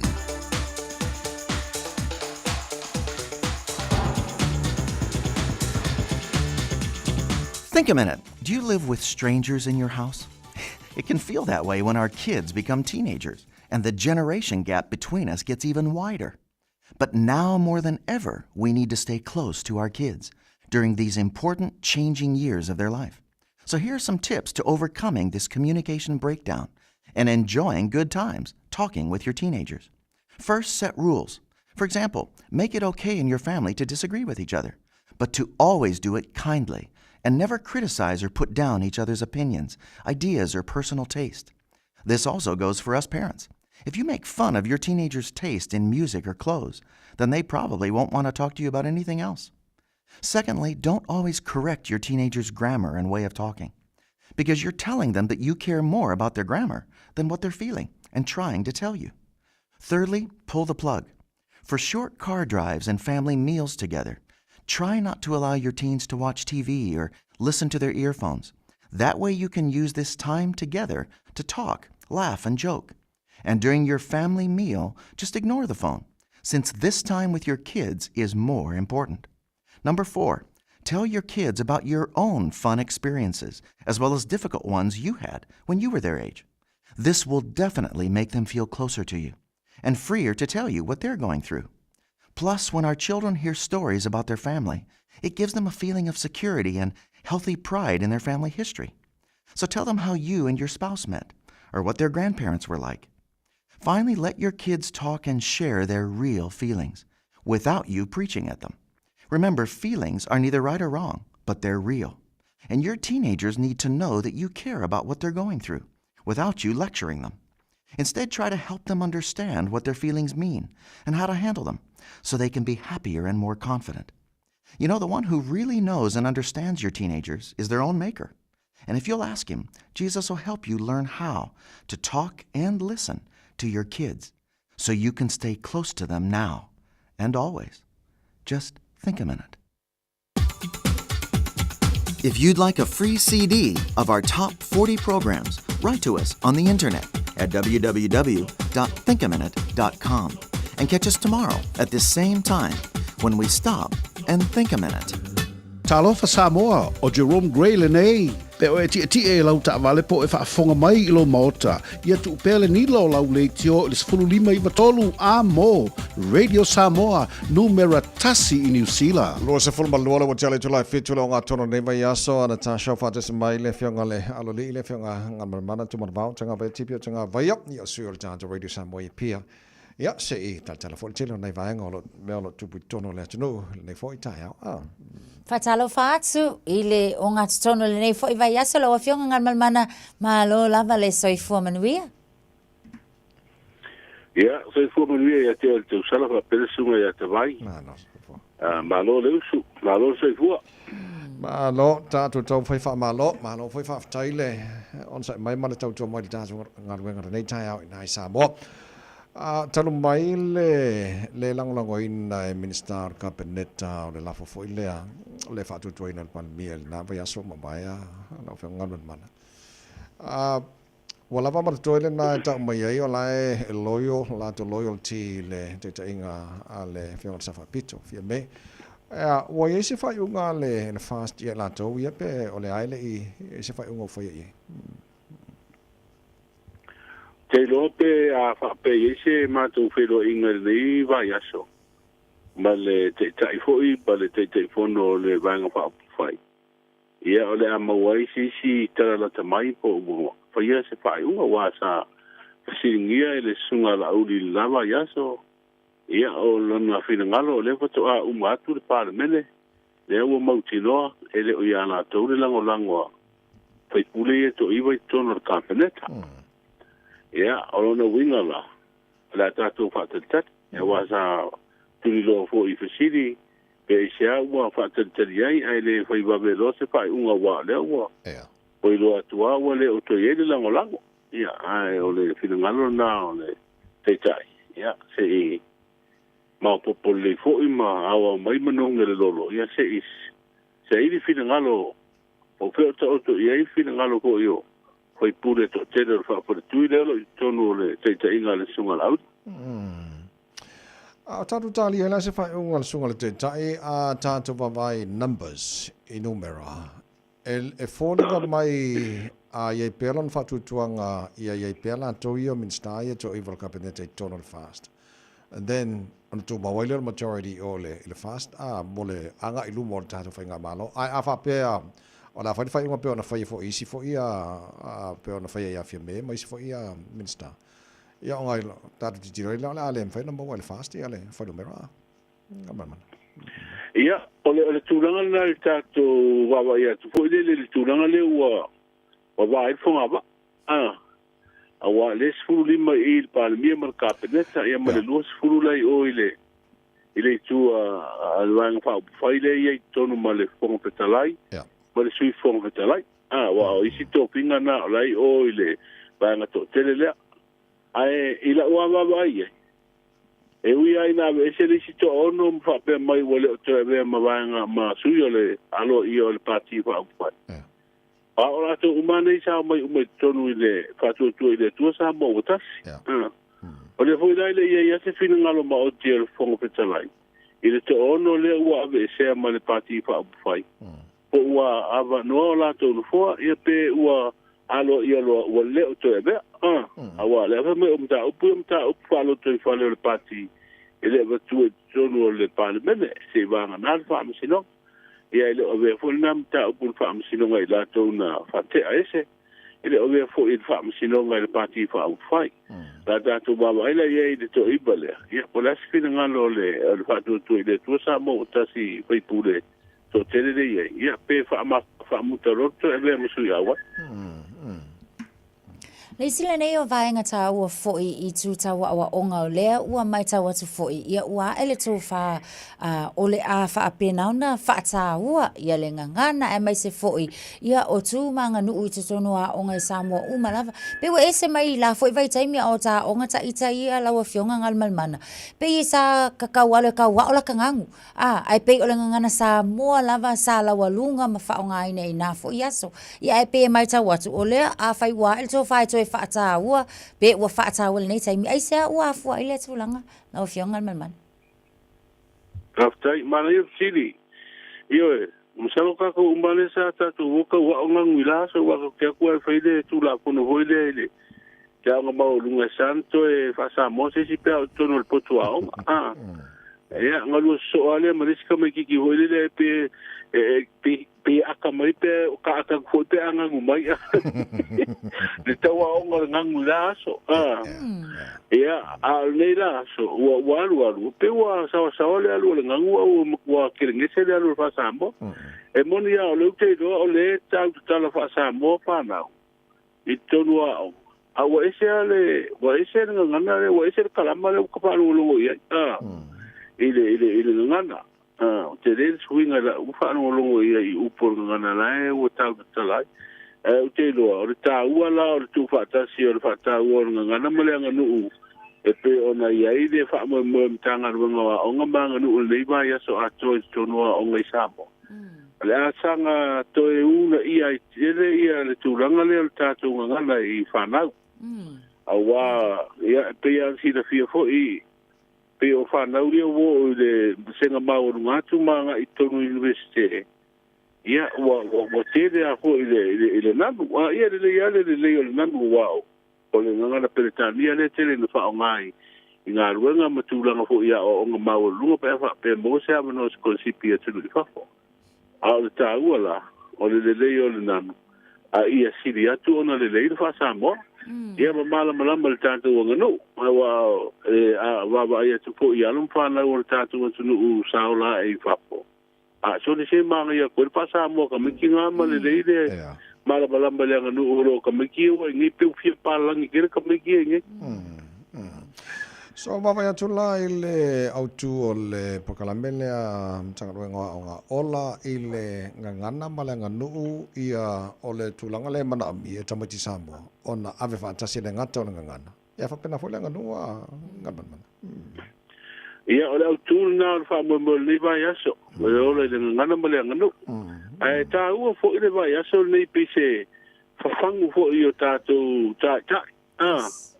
Ile ia tātou wolo I le ngangana ma le nganu. Ia wai le toi pōma le fo I le ngangana le ui ei le tātou mauta pono. Le hui lele ua a olo ki hui lele ua luka ngā tai pale. Ia o si I fo I pina ngalo. Ia pe ua pōngi sa I le ma fau I upo ngangana e sau noa iai.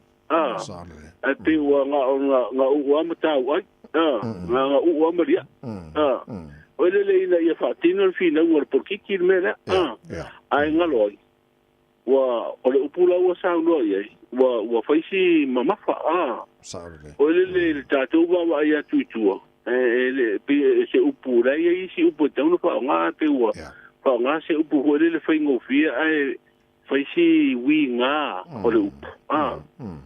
Ia anga peira ia le mea ia tātou rangona hua le mara whaalomo ai. Te loa o le whata ua o le olo I le ngangana ma le angano. Ia, mo tātou taita. Ina ia toe sila I fo I le ngangana, ma tātou angano ia tausi pele ma malu. Ia wala tu tai o lai tonu o le maunto le tunu o lai li pu ye upu fai. Ma dia lava, ma alo. La tatu fai ua maua e tala ua fai langi fo launga se tasi fo tamali o le vantau tu tono le paramene a mana. Ia, a tonu o nau fa fonga le tunu, a le fionga ia fo mui na fa o tane te riunga, ia o le fui tamali, ia tere ngā ruenga fo isa au nai tonu o malo au fatasi. Tere tau sanga lue o ie na. Ia o le matau atu po i le taraanga o lona o langa a onga. Nā mata mai o le tu malo palau ni whaalwha ia o atu langa lua wha se e mai ai i polu sa onga i le kolisi maurunga le urumanga le kale se e whakasa. Ia ngā rua e ale nisi fo o ngā ruanga i le wei urtau whai se ia o a ina o a le tu langa maurunga le sa ngā rua i le i malo o whatasi. Ia fo i mai. Ia tamo e loe le tofi o li tu malo palau ni whaalwha le na na malo mai ai le paloto le luafe matasi. Ia so o atau sanga na o ave ma tofi o le tu malo. Ia stasi fo te mali ina na pale atu ama uru fale atu pale mene whiri e kapineta. Ia mai matau atu iai sulu lima tau sanga o nei tonu o le kapineta le malo le tofi minsta. Sa ave fo ima minsta o minsta langolango mtanga luenga puna opa na tulam si o banga. Tele po le sao le tamali i te vai mal tau sala i le. Le atina alu tātou o tino. Ia, ai le tu ia e whapenaan so i kuanga e le o ngatasiama le futiama le umele i te miuma. Tātou le mafo i o tangata so i fua ia o tātou la penisi o teimi. E le whape tātou te ato toa mai le asisi o tātou e ato toa. Ai a fua ia i ngā ruanga le fui tamali i sa tau tuan. Ia, te riro na sao te atina o Samoa. Malo whaftai, ia, le lei, o la se vai ngala vai tau mo le atunu nei aso, ma le nei vai aso. O le vai tau a ia e pisa mai roli vai ngale ko. Wa kau fai mai vai ngal kalor kau. Fa manu lua tu el tato tu rangi me o le di ma ko fa. Si anga la ko le fai tala tarata so ua ai mai apis pisa o mai au kapa. Au ngai foi fifo song mai la ko kalor kau. Ele o iai, ele o iai la ptainga mani whautuanga foi mo le tātua tino uminga o le tau. Ai o au su o savili o le mata polu o lo ufiti ai Samoa. Pe tai o se vaenga o peau mamao le ea whatasi ai au matimu o lo o anga maali e mai. I lungo le tino umai se sae, ia mai au mai ai au matimu e a fi ai do tātua tino.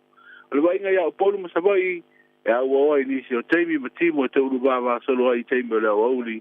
E feo lolo le mafa ai ko po fa pe wila mafa i tiri ini se wa ya pe tala na le tau bol nei so lulu te mai ma lo fa te tele la matu la no se fa i lo fo i wal fa fo mai la tino o ta penanga ya mo ta tala mai sa mo pe ta mo fa mo mo wa fa tolo le mo si le ti se le mo tu ato por amata na fi de fia le mo si ato le mo tu ia fa solo mai na po faola wa ia va nga ma tola fa tola nei go bel ia tala na le io ia le si fa tali o le malo si to le tise ia polare le fu tu to ia fi ai le tise tatu mo tu por fu fi tu va ia so o nga amata mo le senga fo le imtama tai ila to o fi ave ma le le malo ia fa pe fo ma tala me fa am sinonga e te warunga ile nei aso te vai le o nanga ma lo fafte tele lava mole au nang foi mole tau mai le tatu ngar wenga ele nei tai hama o ngatu no yaso ma no foi van yaso so ya ma no foi ngar wenga fe au masari te vai mal tau sal fafte lava lo fatu ya ole afionga ngal man man tu man ba tanga vai tipi tanga vai mal tatu tana no tu sa mai sa bor ne foi tai fo ole na wa batu your headlines ya po tala la fa lo tele lan tu pe atale tu la evalu e le Taeao. Nei tau tō mōra Samoa Sfolema e watolu a mō, tāra whamdiangas whanau le Taeao.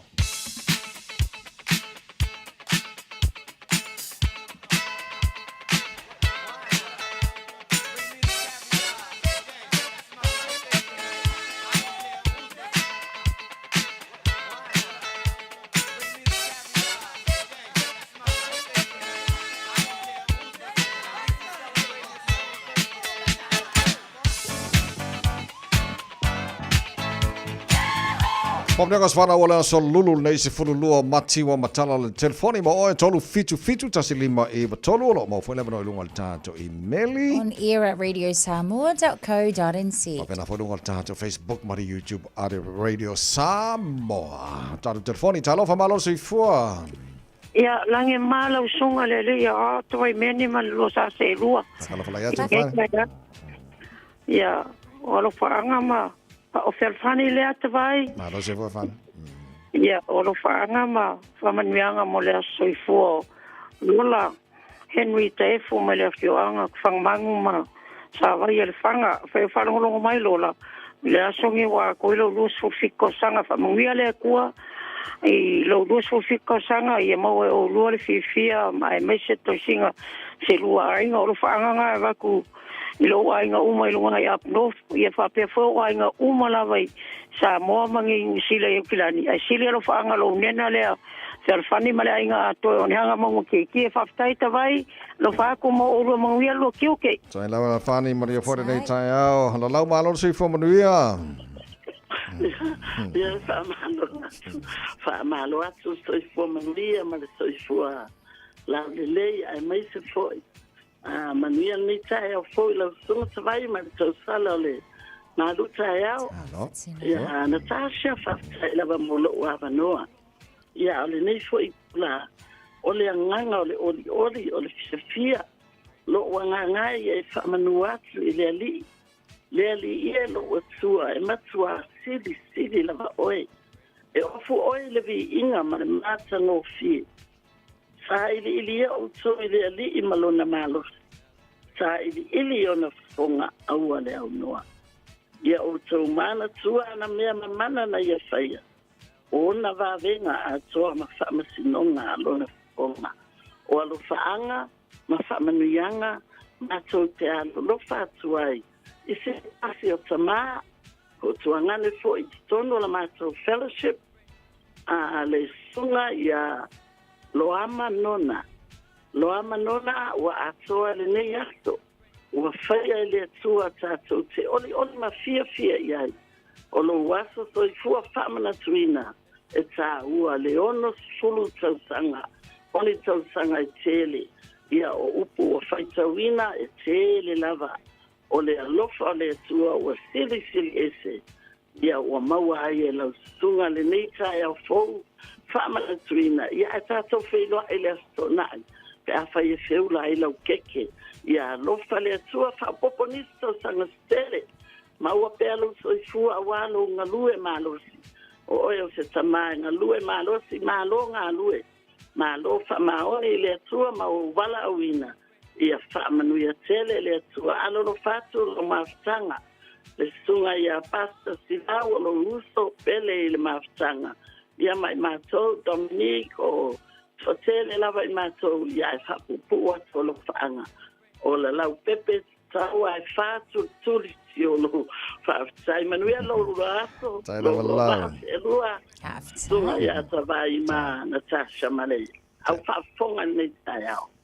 No, tai lama fa se fo ya le pe il fam nyanga na le email ya tato fa manuanga mai lungo tato email mai ya tupuola ra Mrs Stanley ma tau te wha amanu atu le atoanga le ono sifulu tau sanga sio mātou tina peleina ia o Lita Stanley I le asole nei se fululua o mati tau sanga e 5 whaftaile atua ona o lana tau singa ia te oele tina ua e ausia mai ai nei tau sanga e tele I lo soifua ia alofa le tamao le langi matoe tului nisi tau sanga wale tau singa o le ainga le whanau, whaapeai le au nanga le finangalo le atua. O lo whaanga mai lau whanau, le sunga le whaife au I asiaki ma le whaletua, ma le whanau I sini au Sitalia, le au simi ma le ainga I Tutuila, Scott ma le ainga I Amerika, Joseph and Tupuola Ramese ma le ainga I New Zealand nei, whaapeo ainga umai Samoa au Sitalia ma New Zealand nei. We love and appreciate you, Mum, in everything. Whaamanuia tele le atua. E pe au kākounga. Ia, whaamanuianga fo ile nei, ia mo le aso whanau le atali ia Willie Willie Tavita Junior Vaelua, Manuia Tele Latongo Lua Suma Lua Tausanga, Ilea Sosan, Manatua Letua Yowala Uma, Yaisa Imangava Malanga Pali Laupepa, Vakusa McDonald's, Langai Pisi Mam Linea. Happy birthday, son. Love you. Ja, ko yo ya dad le ma vi fila ko bolet. Eles vão me agora te vai tu levar land mai no Facebook. Ole fa manianga maya vai selo Kenny. Moliato lo faanga mola safana ole uso ya Maria Rosa Tinielu fa aftaile lo fa ole li wa ole mai le ya so fa sino tonu mo oe o lo wa safana ai mai so nei tau sanga etele ya le fa malo lo ngana le li ya te oe uso ai mai se ya fa popo ni si tau sanga tele mo oe a walo vala awina te tonu le ainga male kalesia lo fa atu se utina ya falanika uso matuangane mataito olua mafana ni sila nei ai mai se o Samoa. We love you. Manuia tele lo wasafana. Tot from yang om na nei Taeao fo. Ja, le ole a pesia tu ya lo le uso le I pesele fa amni tele pulenga mana fenga venga radio Samoa mal tar bo kala Malu Taeao. Puni yo to wasafana ni ya so faska ko paki ah. Mana ya. Skeke au late. Mal McDonald's. Happy meal. Legala.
I wanna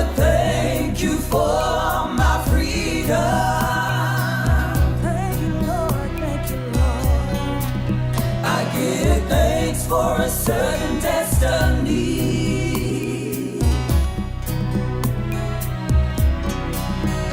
'Cause you fought and died for me.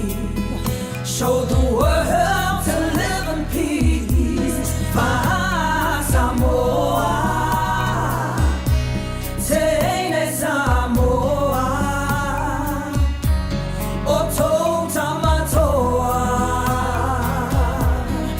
Yeah, yeah, yeah. Tuiluna,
Sole, eva mali pese. Malu le whafonga Samoa. Malu fo ile va ile musika. Radio Samoa #1 New Zealand akoa. Simpson. Yeah. Whailawa sipisi fo o tātou taimile nei. Heavy traffic o mai tau watu I le vaengala na Eastman Road near Northcote Road. Male anga I atu Akoranga Drive I le taimile nei. So pia male se fululua minute le travel time mo tātou. State Highways full male ono o le makua losi lava o le traffic mo tātou. Westbound o mai tau watu mai te Atatu South anga I atu I Henderson o lo mamafa le traffic mo tātou. Whapena fo I Lincoln Road interchange. Pia male tolus full tolu minute ia le travel time mo tātou. On the eastbound, pole anga iatu fo I le taulanga le vā Westgate and te Atatu Road, whaisi pisi o tātou, anga iatu Royal Road I le taimile nei, tolu su tolu minute le travel time. Tātou I le southbound, Onera Road, anga iatu fo I le taulanga, o lo iai delays my Birkenhead to Northcote, ia male mūlava fo I mai Onera Road, interchange le na, sfulu 5 minute le travel time. Message to Onehanga on a westbound, o lo mai tawatu, Lincoln Road and Mount Ruskell, mamafa le traffic mo tātou lo e fo delays I le vale na Messi ma Onehanga. Tātou lo I le vaenga le na Market Road to Penrose southbound, whaisi mamafa le traffic I le taimi le nei, sfulu 5 minute le travel time. Great North Road to Patiki o lo mai tawatu fo I on a westbound, ia o le vao Grey Lynn, ia ma le Great North Road mai se foi Patiki Road on expect la le se fulu lua anga I sulima minute le travel time ia ma le anga iatula le nai poloka le nai le vaenga le na Western Springs and Kelston whapena foi le maita watu Messi to Coronation le taimi le nei se fulu 5 minute le travel time mo tātou ia le vale nai te Atatu South anga iatu foi Lincoln Road whaisi mamafa le traffic avta vale tautua na le saunga le mu ma ia ono sai foi lunga o le ala tele taimi o le Taeao to is full minute o na tāleo le tūlai valu malo le Taeao le Radio Samoa.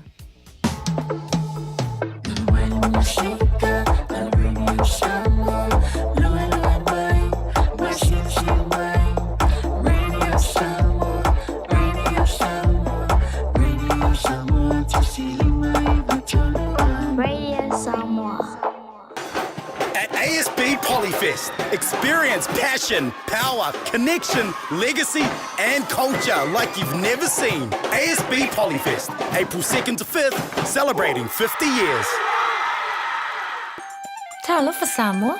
I mawhai na whasoasoani atu Dr. Chen pe a whai te awhie le mai suka. Tōta mawalunga le maua se whanau. Ma I sela, whatu ngao, ti ngā le ua po tuli. Whaalusi le tino puta, ka nesa, ma le tino mangeso. Ma wa fo'i le kulini fulunifo mo nifo tinga. Ma toi whaafilesi ai lau manawa. Tele nisi o loa e fesoasoani I lo soifua maloloina. A fio ane loa eva ai Dr. Chen. I le tuatusi lua ono Great South Road, Orahuhu. Telefoni lua fitu ono tolu tolu fitu fitu extension numero lua. O fia maua sau ta vale po sau piki apu. Ai tong ta iwa yaso, lua va yaso. Pe ta imasina, o le sleek cars o le a maua ai le fisosoani. Ua ta pena le au whainga ruenga a le sleek cars mo oi malo a inga. Aua e te popole I se mea e tasi. Te tala fitu aso, mai le sifulu I le Taeao, angai le afo le ono le afiafi. Tele la lai au kilani I saute, vili mai loa, I le o lua tasi fa, fitu lua selau. Po le o lua o, fa lima, tasi lima tasi. Life doesn't always go as planned. A family tragedy, an unexpected bill, or a sudden expense can leave you feeling overwhelmed. If you're a homeowner and need urgent financial help, Api at Finance Direct Limited is here for you. I understand your situation and provide professional caring solutions to ease your stress. Don't face it alone. Call me today on Oluolu Ovalu Fafa Lima Tolu Tolu. Api at Finance Direct Limited, your trusted partner in tough times. So valu minu tolo tolo ta le ole tula valu ta tala mai sama pa tala valu ta nei longa tolo nei va so ta to yai av ta vale to ole tai malavala on sa yo le mau li poti longa wala fasi pisi longa wala so lava pale mai ta to fa bon o so on na nati vai lenga ka nga wai langa ta to pisi lo lenga masang nga o so le lungo lenga pasima T2 mal T3 ai e de tawana e si de fia e fo ia kula fongo ia lunga wala moka ko lenga ia e fo cameras ala pu e oi e de finga e si de fia cameras ia va qua e si de fia pe a ka un wako tiki lo pusamenti ele mga mi ka ko ka mga ioi ai ranga ko lo pusamenti lang o si selenga kia ko ka ya fa mon mon so nei bang ia sa iwa ye fo ia si afta vale ia ele tu sa fo ia ma fo fo tai mi o Taeao sa tasi ia le vai nga le road rage ile time le nei ia ngo sa ka ko ka vale ia le lei onai tu ala lo mo ta tu afta vale nei Taeao la valon sa ima ia flow e pe nga wa ko fo nga usu ni ka wa nga fango kwa or ka ya la bang el flow le traffic nga wa mo al pisia tala noi ta vale Lau tilo around the world, Natasha. Talu on to let my Donald Trump, ofilia Elon Musk. Ole piliongia ngumerkasida la langi fole le nation tuju fole le wa makwai kangia ele totelo tangata lenga te tono America. Ai fa pena fole la langi ato ole mena ele iloa Elon Musk.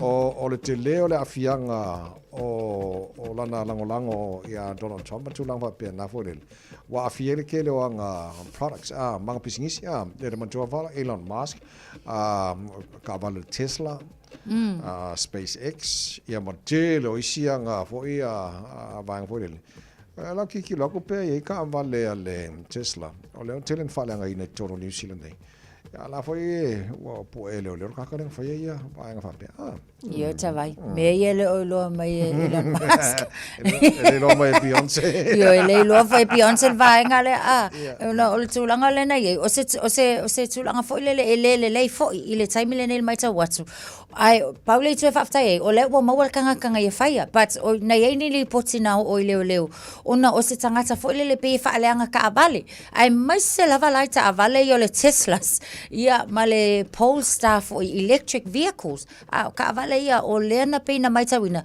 li potia tangata leo se o le kelenga fa langa e al tangata le na te fa langa ina ia ta avale o le ta avale la sa tu o Bunsen B Road le la sa o fa langa fo le was pay prints ko ale fa malama ke leo ska vale ia o nisila o suenga sai ia o vaenga ia Mount Eden Freeman's Bay o Grayland o Bonson P lenga ye ka vale nga lipotia tangata se o le wo fa lenga o ka vale ka un ka lava ale mela le o ye le time le nei vai lima se fulu luata usanga o le kangaka tama ia po se ali lea ua i le vaavaaiga leo ona ua maua o ia leaga kai faakauguiga gai vaega ia ai kalosia se iloa mai po le a le mafuaaga ua ia fai ai nei tulaga po le mea ua ika le ova le kaugaka ia po le ova foi le fancy o ngei ka vale faapegei ua lai patia tau ia skulaga faanoanoa tele ia i latou e o ngaka vale ua le taugofie ia e mogi lava foi le spray paint ato e ave foi la ko e kau ia o ka se taugata ata vai pats ele le tulaga le faaleaga mea ele ia ele ngata na le ia ele foi mo tangata ole e anga kampangi e ka vale so mo le silfia tino tala no il tulanga le tala mai le election president America ya November o Tesla lava ia mal tulanga ia o makua pa o maura lo fast for 5% il tau sanga tore nei tala mai ya November so November te se mai ngwa February maki o le foko a pharmacy na tala na uma le palota America le o am ko ke le al pa o le ya wa tu lang fo na le teleosi company uma ma economy tono le tu la to ya mena le tu pune ni fo me kai ma ko sanga ka ko ye ya le o fo kala ko po o fo mo kilo o kango su e po le al ke le o le afo tama ai ka le o Elon Musk okay, kilo la top billionaires alla langia to Elon Musk la le number 1 ya singa ma mea fo ya nga le fase la do se fu bilionga over ma se fase la do se fu bilionga ia le tama ai ngolo ia ya te okay, kilo ku la pa uma la lo o saios ma le tama na umal fenga palota ia ai longa e ile nga ko pe leo ia Elon Musk ia me mongia laulangi atoa ia even le biliongia le sa sponsoringa le olpeleki Ineos ia la fo mai sorry bole ko fa ngofil laulangi nge vai kai bole inku pe va ko sponsor ko olpeleki ya fa ina i mari ngila pia ngi sira la ko ia but Elon Musk himself ia tulanga na ia ya le ngai vai nga le nge ai vai la fa ka fa manoskingo le ai ma se pule mai ka ko e pule ka ko fa ka fa manoskingo le ska vale fa manoskingo le se Tesla fa manoskingo e o bolo fa manoskingo so matala mai Samoa nei Taeao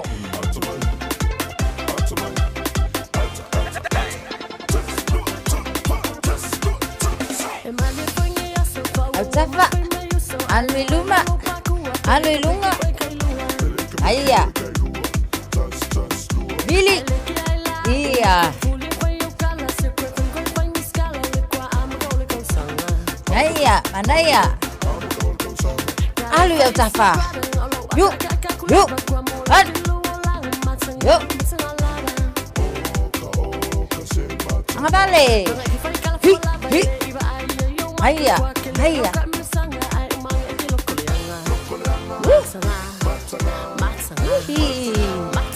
Alu ya kako. Iya, tamo luma tua.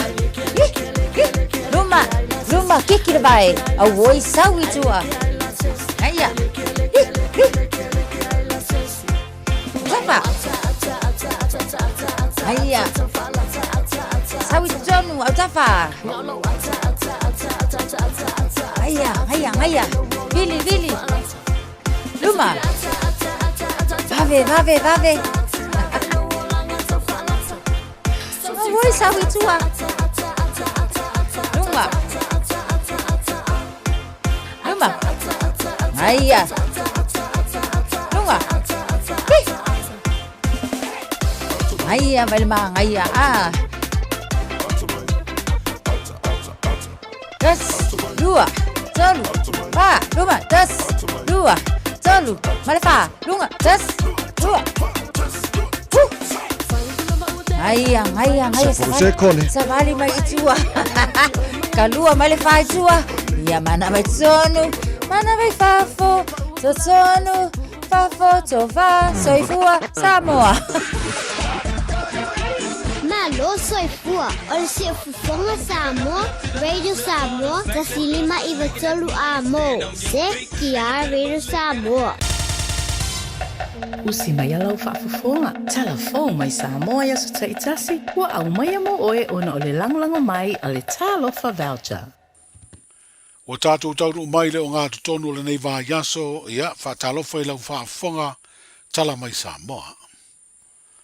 He toa limas furu le vasenga fau o li imata maa i tai ua fia vea nei ma malu o le malo po leo leo.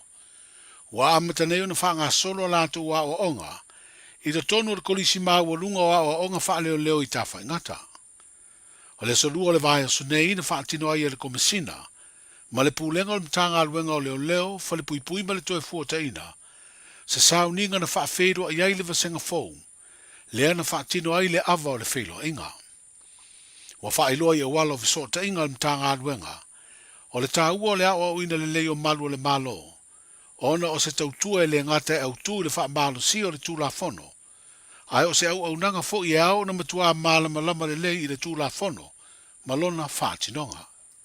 O upo le saunuanga le komisina mo le vasenga fau o leo leo, na wha manatu i aile tā ua o le fili ngā ma finau, e sa ili ili masue sue, a o whea ngai ma o nga amata lea se furu fitu vā yaso o le a o ngai. O le nofuanga o onga i tā whaingata ua avea masatasi o puna vai o le atamai, e a o ina i alo ma whanau o le atino i lātou o fia ofo le ola ma le soi fua, e tautua ai Samoa e ala i le ngā luenga whale o leo. O morianga i se furu lua ua tua i aile li whai pisi nisi Asia, o se tangatanu o Saina o ia le o liu tau po o tau liu. E fitu morianga ua ia te ena, ai i oe i morianga i lima. O morianga ua ia te ena o lo tua i ailo na tau mawhai, e whao o le maliu ni ali leo leo se totonu, e ala i lona whaapao se la o malosi sa ia umia. O lo te ena fo i a lea li i whai pisi nisi Asia, le morianga o le whao o manu atu ngai se ali leo leo, o ia malu le malo na o fia le vasenga o leo leo, sa ngai i si usenga e whaatino o lātou tiute, ina ua longo ina le mana o mio se fesoa swani, i se ngai o inga na whaatino e le ua moria se tamai tai, sa avea mo na to lua ai ua leo toe mafuta. O isi morianga e toru lo te ena e liu tau po tau liu, o lona umia ma le whao ngao se la o malosi e le i lesi talaina wha le tūra fono. O le asoko fua nei vā yaso na toe wala wailea ma tā upu, ma wha mautu ai morianga muri a leo leo, ma tu ina atu ai ma le tali a leo ua moria. Wa ia i o ina morianga e tolu o lona wha pao se la o malosi, ua uma o na utu i puru po utu tau. O loo wha awa upea o na nofu tau fia liu, ona o loo te te malosi i ailo i a leo leo e te tala i tua. Pei tai o leo o wha aulu ele na lo ia se talo sanga e fina wai, le te tala i tua ini a ia inga, ma le vai so fou e vala wai lea talo sanga. Pei ona si le fia, o le ngai o inga sori tu la fono lea tangata whai pisi nisi mai seina, na wha manu li ai se li leo leo le la o malosi, sa umia e le ua mo lia. O le asoruru le vaso nei, wa amata te tala ile ngā luenga o le lesi talaina o tangata e anga waa, e a wai le whai ngā palo te tere o le tātu o tunu o le tausanga faudu o ono, leo o te tala ile a ofisa mai le iwa i le Taeao, e o i le valu le pō. O le asto na i o le vaso nei fo ia amata te tala ile a ngā luenga, i le ofisa au tū lava i mulinu o mai le iwa i le Taeao, e o i le whai le fiafi. Wa whaelo le ofisa o le komisio whai ngā palo ta ia suinga o i tū laura na au nanga, i lunga o ana fiso ta inga i le upenga te wha ilangi, ma le wha naunau ta inga i a wha o ngā lea vanoa e nuu mafio anga tau lalata, i le ofisa au tū ma lo tātu utunu ulo tele. Wa wha manatua i pēle ofisa i tangata e fia le sitala e te tau na tau au atu, pepa mo le wha mao ninga o se tangata, e pei o le pepa wha nau, o le leisene ave ta vale o lo i le ata, o le pepa IT o le nupi wha, pepa IT o le pensione ma se tusi folau. E te tau foi o na tau au atu le pepa e wha mao ni aile nu o lo wha mautu mano fuain, e pei o le pepa o le piri o le vai, piri o le eletise, pepa o le whanua po o le pepa tui o le wha mai ko viti. O lo manao mia foi le pepa wha mao nia o le stala wha le tu la fono ai, le suafa matai pe a whai e fia wha o ngā le suafa matai, e lesi talai mo le palota. O lo wha awaurea ngā luenga a o tāli ai te unga fau o le tu la fono whai ngā palota, leo lo ta oto nei le pāle mene, ia maa se tasi o ia te unga, O le tatala leo le avanoa e pālota mai ai atunu I whafo o tātou tangata, o lo tautua ai tau malele mai ai. O a fianga o nisi o so onga o waia malolosi e tai lalo le ele, ina ua sao I eile vai. O le mafuanga utule na wha iloa le minstao ngā ruenga te tele, e au fia i le wha laptonga le malosi wha ele tise, I se whailoa inga matusi tala le vai asa umawai. Na mafua ai le wha le tonu na pe ato ai le motu o upolu, ini vai aso ele ima mawatu. Pei tai o le awauri o le sorua o le vai aso nei, lata I le wha I le fiafi, na toi motu sia I fo I le ele tise I le motu o upolu. Ma ua wha tolu ai o na tupu le atu langa. Na toi maua le ele tise nisi o vaenga o le motu, he au fia I se vaenga o le taulanga I pia ai ua te ale fitu I le fiafi. Ai o nisi o vaenga o le taulanga wha solo atu inu, ma I tu malo I sae o pia. E te ale se furu I le po o lo pongi sa pea.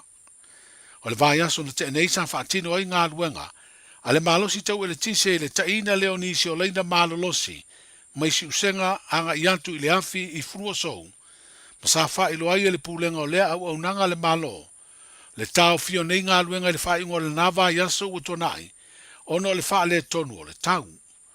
Ai no so o le tuanai o ia winga wha le tonu o le tau ma toi langi le leile a songa fua, se I o I le sorua, ai toi motu sia le ele tise, e peo na toi a fia umai le motu o uponu. O lo wha malu lupea le wha laptonga I le atino ono tūlanga motu sia ai o le ele tise, ai o se whaasara longa whala wa I tele mai le wha laptonga le vai aso umawai, na wha ilo aido lātou talia o whaasea, malango na sa iatu o le atino, a wā wana o lātou lava o lo o mawai, lea au nanga tāua. O tala I o le nei o ngā tutonu o le vai aso whailoa I pea, soifua. Talofa, we're the Katinas. Talofa, this is Pat Lamb. Talofa lava, o a o lapi marina, mau pela o li tio. I le radio Samoa, tasi lima iwa tolu amo.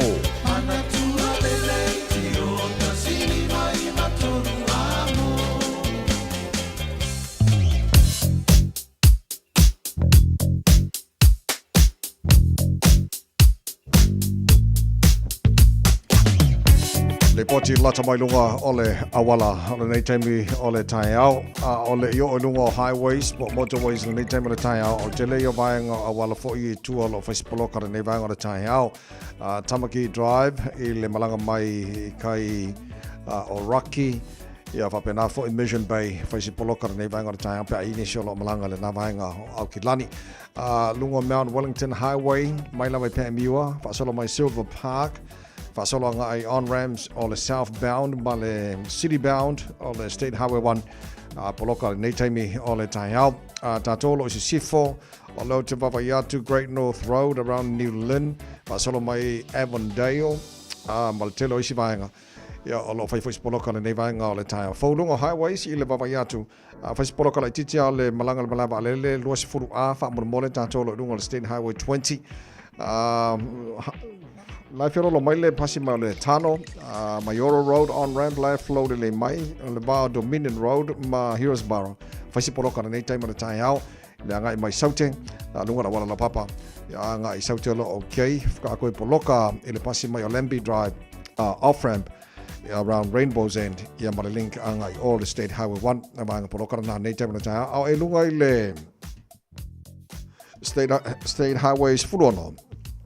Malanga mai sifo, poloka lai titi lava, mai West Gate, ma Royal Road, whapenafo Lincoln Road, whelolo ma Lincoln Road, ma Tiara 2, whapenafo Tiara 2 anga Rose Bank, Point Chevelia, around Morningside, whasoro koe Western Springs, whaisi poloka na nevanga le taimo tātolo malanga mai, I sifo anga tauranga Kilani, around North Shore, whaisi poloka around Silverdale, whasoro mai I Rosedale, Wairau Valley, Takapuna, whaisi poloka na nevanga le Taeao, tātolo lunga State Highway 1, poloka le pasi mai o Drury on-ramp, flow le mai Takapuna, Takanini, Papakura, Takanini, whapenafo I Manurewa, Manukau anga I Te Irirangi, Highbrook a Matan poloka le nei taima le Taeao, Tip Top Corner, Mount Wellington on-ramp, ia o vaenga poloka o manao le nei taima le Taeao, left flow le Green Lane anga I Newmarket, whaasoro koe Gillies Ave, o tātou le lunga State Highway 1 anga le taulanga o Kilani o le tala lata mare nai lunga na wala I le nei taimi o le Taeao avata vale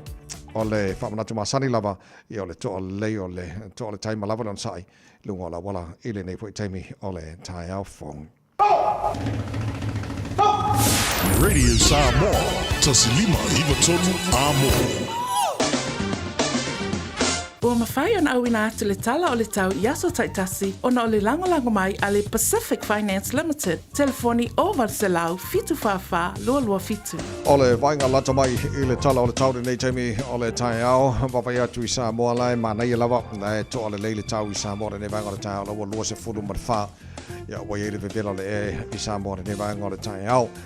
Tu mawinga awa o le tau I Samoa. E ini se vainga o Samoa na pa ua I timu. Tu mauru tolus futasi anga tolus lua degrees Celsius mauru ngata vevela le I Samoa I le nei aso luas fumalima I lona mawalalo. Ia ole tulanga na e na onte fatalo fatoi panga o mal tara kalame so se vaenga la tino pele Samoa. Ia no faina fata se mal tara kalame ne foi taia. Fo tano ba tulanga ele tau I Australia fatalo fatu panga o malaba le manu le taia Radio Samoa so se vaenga Australia ma lo labar sui fua good day mate.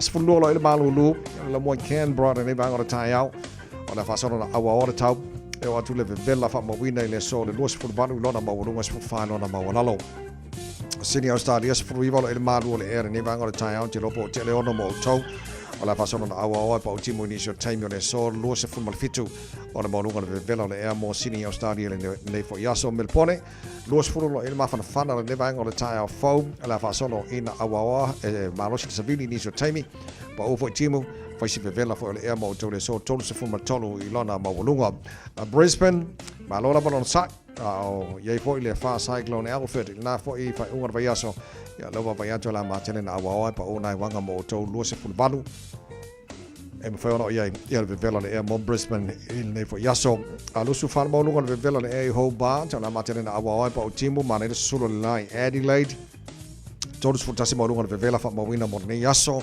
Losu fitu mo lunga le vevela le ea I Perth Australia la fasolo pa ultimo inicio taimi todos futolo mo lunga le vevela le ea I Darwin la fasolo po ina awa o ma losi sabili pa ultimo inicio o vainga o Darwin le so ole tulanga na ile tau Australia ile ne vainga o le Taeao fo I mai le talo le tau ile no fanga fasolo Radio Samoa tama ki makoro los fulu le mafan fana o le ea ne vainga o le Taeao va vai atu fa mon le Taeao ile pa osi timo na fa oli mai o le Taeao ya le ko a le se timo pa o mai ne vainga o le Taeao fo to mo winga o tau le soi awa o pa o nai wanga ni so taimi ange maria marsavidi mai saute si sifo e lang de lei fo ini so vainga o Aukilani ile fiafia na nei lua se fulu matolu ala maurunga nai o le mafan fana o Aukilani le sos fu lima lona mawalalo taia pe audia ona fasona lang de leile tau lusu fana maurunga de vela mo Aukilani le swa Taeao vainga yon tuatu lang de leile for raile awa lang de leile sto nai lang de leile sa lang de leile sa so fu mana so lua ora vai aso lo mana yetu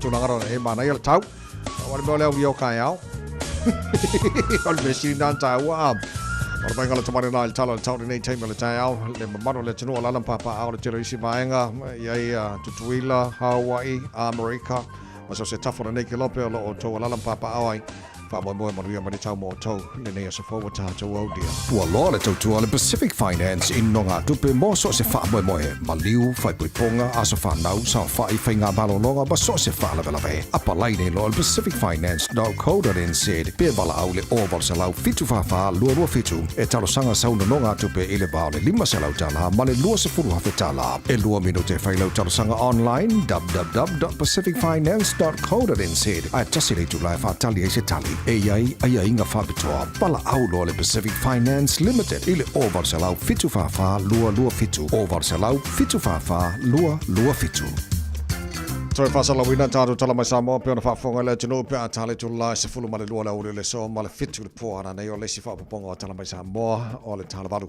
e le Taeao e whaafonga wo whalongalongo e si le fia wo loa o mea nao lo tupu I Samoa pe ona le putia le nei fo I Taeao fau wo le maa ua le lein po le mea wata tala i res tala tu tātou whafo mo le palota se I o fasiri nei le fionga na konsula tono la mo mai se tali mo mautu langa le la whanga solo res tala le palota I Samoa Tera mo tino la po ua tala tu mala bro fene listana tu tanto nei lango mele sai ai palo te uma vai atu nei ele ngata no tanto tongil pase so ba le leo ele skala Samoa ia nga ko sa wele fa ka kalila so paro ka nga ko fole feno palo te Samoa so tila mo tino le temile nei lango tasilo ba nga sa fina wema campaign ai ele fast ina ia tala le no ele ngata restala Ia e palota fo I fafo o tele o Motinopo fe o ye le tulanga o le na fo I matau.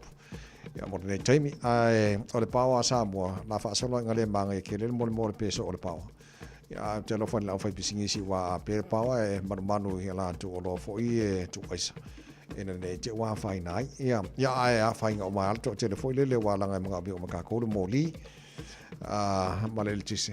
Ya, mai so ta mafa mai si vanga o mai a fai mape o sorry ke le fa le ko ngori no only in Samoa ano se flora o tele to la balu ya o si mai la fa fonga o le fa ponga o tato mau fa Samoa o le ne foi Taeao fo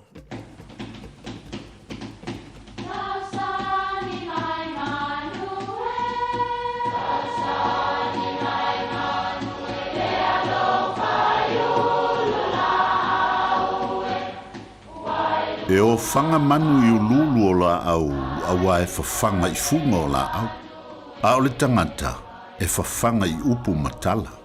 O le mawhileo o alanga upu mamuanga ngana Samoa maona whaapongai, e a fua I lona sio mianga.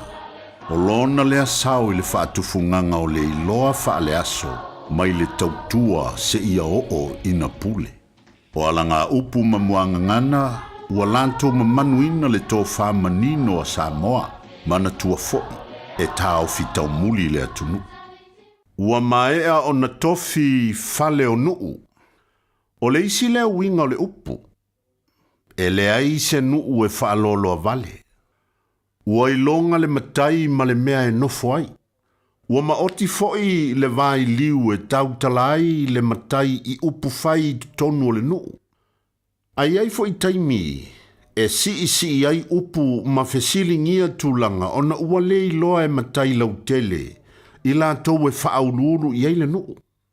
Ua tele swinga ua ali mai I fale o nuu I nei aso. Ua avea le whaaloalo ma mea ua le iloa ai le vaa whialoa. Ua tau mawhai le toa tele fatu mea le sao, ina ia te enai le whaavae mai ana mua. Ina ia mawhai o na mauaini o lātou tūlanga. Ai ua ngalo ia I lātou ua maea o na tofi le fale o le nuu.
Malo se mkua matango fieri pespesenga ora Taeao ori nga fo wa fesiri po oi fai pese ka no fanela ka wa kumo oi ola fai pese si fonga mali mai na fia ngo sale longa mo tele sala fai po ina la to pespesenga to sanga rua fe marfa o nga wa silfia ya manga ya lelei mana ya so o tanto pespesenga fa nga no fa mai e tanto mau fa Samoa ne fo Taeao to mo ro sa mos fo lima e toro amo o mala mau fa Samoa e nga mo le ngano man ngana ya sama mo kuspo ia mo ka ko ngi ka ya Taeao mo Chris. Morning, my friend. Yere tu ni Taeao. E fai me mau le mo tu ni Taeao fai mai.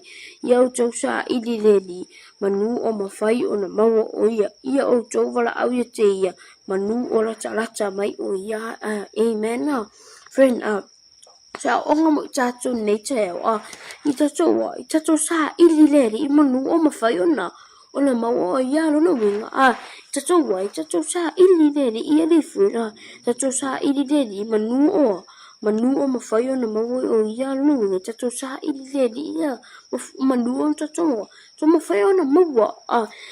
Afa mai ia o tō wala au o tia te ia. Manu o la talata mai o ia. Afa mai ia tato. Ia tato wala au o tō i te ia. Manu o la talata mai o ia. Ari friend. Friend yo tato mauna mo tato nei te. Kamani tene tuare tu mo tō. Bless my friend ni aso fa. Bye.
Hallelujah.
Radio Samoa.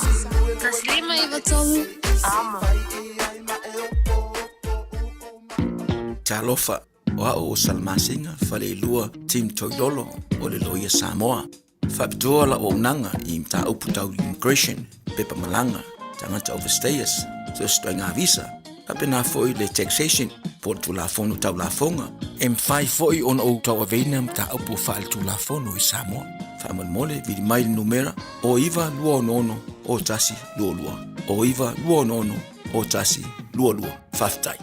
Talofa Samoa se o atinu pele. Ua tala ina nei la matau fale o loa o le leata i lai Super Reds i le Onovalu, Michaels Avenue, Ellerslie. Molo fonga tau mafa. Ua maua nei le matau talo fiti i le iwa tala iwa iwa i le kilo. Talo Samoa i le valu tala iwa iwa i le kilo. A fio mai loa i le Onovalu, Michaels Avenue, Ellerslie. Po le telefoni mai i le olua fitu. Fitu. Lua lima, valu fitu. If you feel them on a rental se fala wilo antula na fabitoa molema sino February mamati. E los fulposene ua pa uma ulalo ai le tongi pe antolu aso pe silia tu foile te faongai dai so se tavale. Mabawailo avdo ile se ie afeta la Samoa ile fai unga o le basina. E ma fai ora piki le tavale mai le maleva lele faleolo polo tanto ofisa autu i le fua. Pe mamuli tu foile faletali malo o lo e fa mautuai. Ai nga fabitoa. O lo ia tanto insurance e te fili mai ai ina nei tupu se falavelave ai o lo o iai le fa mama avenga. Ma tu olo iai le tanto account in New Zealand pe lafo sa fo ile moana e fa o nga ile Pacific Easy pe fa o nga fo ile credit card e fa tino ile tongi no lo sa. Mori si fa mtalanga vala au le Pacific Easy ile o valu se lau o tasionono. Pe asiasi le tanto Facebook o le Moana Rentals po le upenga ta fa ilangi o le moanarentals.com. Moana Rentals o lau paanga e taitoloina oe a o e malanga asiasi i Samoa.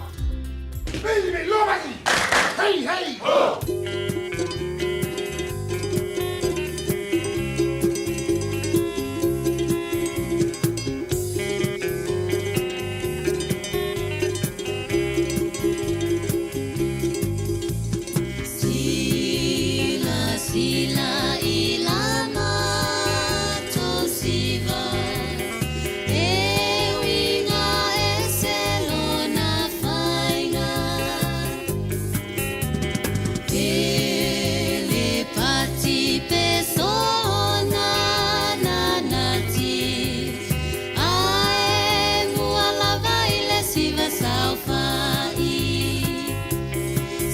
sila ia I tanga le tine o le vaela ala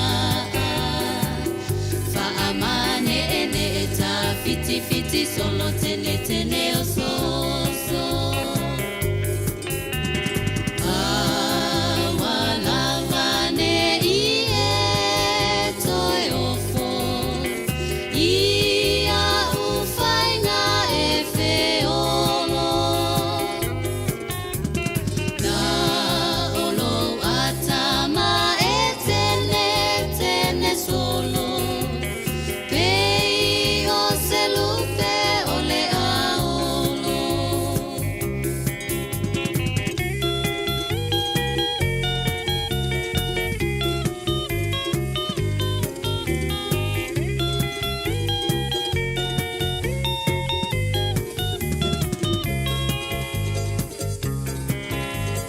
Teine manai tama o le kunia lava Wa mai ulo no me ai lau sa sa Ase e mali e mai o tino e vavai so se tanga Mo le au mai mo ai le fia fai maa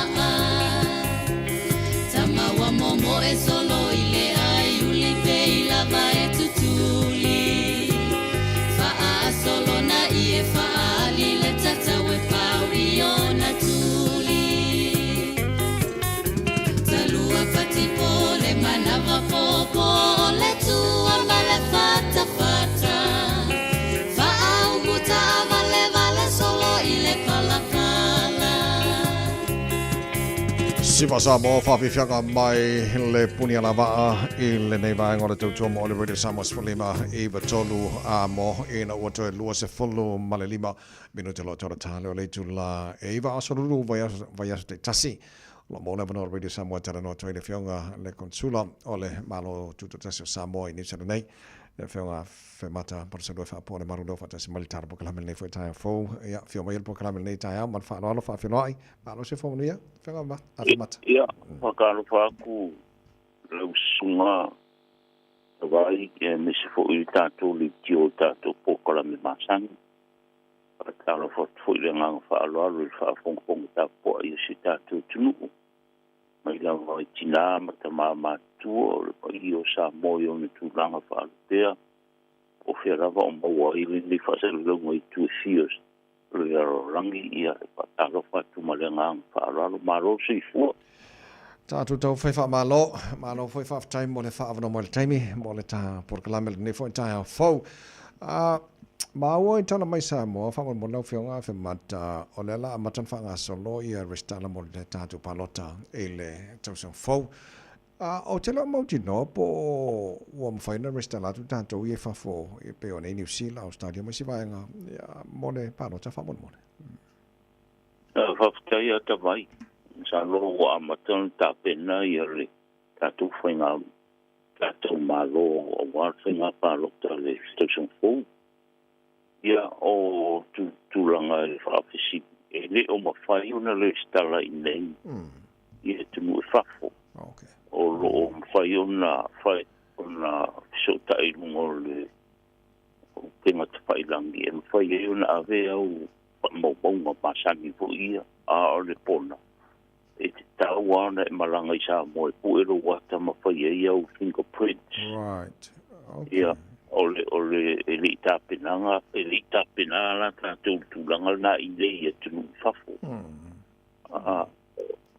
Tūlanga la o loo I le taota nei le pale mene le tūla whono teu wai whainga, tūla whono whainga palota I nei e mawhai e ona palota tātou whafo nei. Tangata ia lau o mautua la tō restala I Samoa. O le mele e whaamanino le tātou tunu. E te taona e restala I Samoa.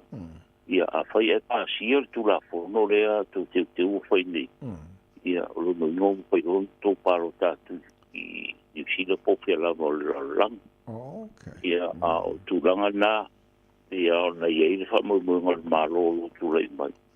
Nei I tau whai nei I whai na pālo tātou nei au le stau. ia tawa e whaonga le avanoa le o tu isa mo i whaola ve ma si singa mata fong ia mau o i o le uso stara ia i mo o whinga parota ia ona pena i le pasia na tu la pono tawai ia o tau ne le parota tui nei. Okay. So, Malu whaftai, so o me manino la, mol temine, wan whafo mana jino o e le mawhaiona e restala tu whafo mol temine nei. Ia ai whate tani la le pasio tu la fono, i le palo tatu i whafo nei, a ringa a le pasio fo tu la fono, lono winga. E ar fo ka kai sa moe, whanan palo ta pe a wha pe a, por sa le a. Ia, na uma o le ia tawai o no ne waitau. Ia, o lo ia i lawa ia, se le mautonu tūlango i tātou parlemeni. Alo o le metau, o la ufa ta o tonei le tūlafono o tono pepa ngā lue ngā parlemeni. O le kasi e ino tūlafono le tu te ua. Ma whai e rone paro tātou i wha. Pe a whai na e restara i Samoa. Te malanga e puelo wata i a mawhai lau fingerprints. Ia, ona e maranga mai lea pe a pasia na o tūlafono. I on tātou paro tātou rone i whafonei. Ma no whafte tele lau whiangat konsula o manino la le tūlanga le sa tau fisile fo inisio le manu na tino ai whafong manei Taeao o le manino a wha manino ngana na. Ona i baenga ia, o tele o mautino lau whianga whi mata pena e silifia ne sa pe sa e solo te nai ia ma mautan malo tātou nai mangele. Te mautino le whai ongana vai aso. Ia o te seima whafisiri tawai e rei. O te rei lo ina le solo le sa whaia. Solo e po se tura i fifi le mupo le alafa. Whate ia e fwile ofisa ma ne tulanga. Ona o loto a lo malo a Samoa. Ia e le stawono solo koli atu. Tulanga papea. Ia sa langona foi alfano no o le tātou Samoa ta ui me umai le nganga paro ma le anga ma le tātou anga i whanua ia e me se o tai o le tātou malo o le a lava lo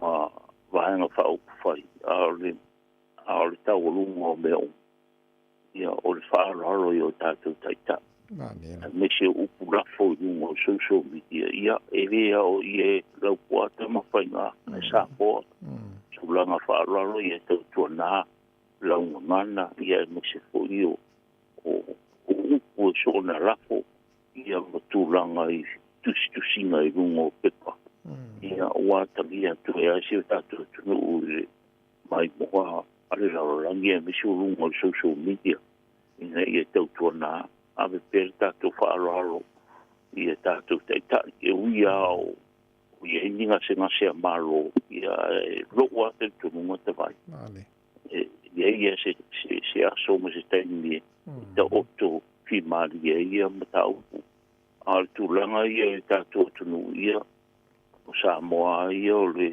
atunu papara i a tātou te whapere i o tātou te me te tātou anga nuu le paa whaeroa i ma le whaaroaro i te niu i le tūranga i e poe e le tāwhi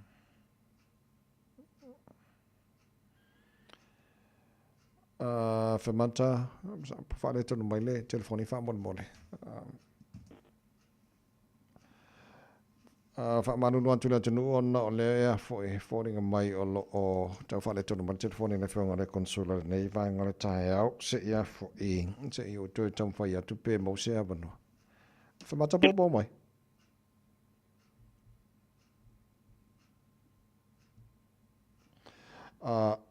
Le e le o maua le atu lau whianga konsula whamanu mole nei taima le Taeao ia le ea puni se i ka maraka pe se nga fa mo mo se i o ton fa tu polan mele fa le ko mo el ke fongi le ko ta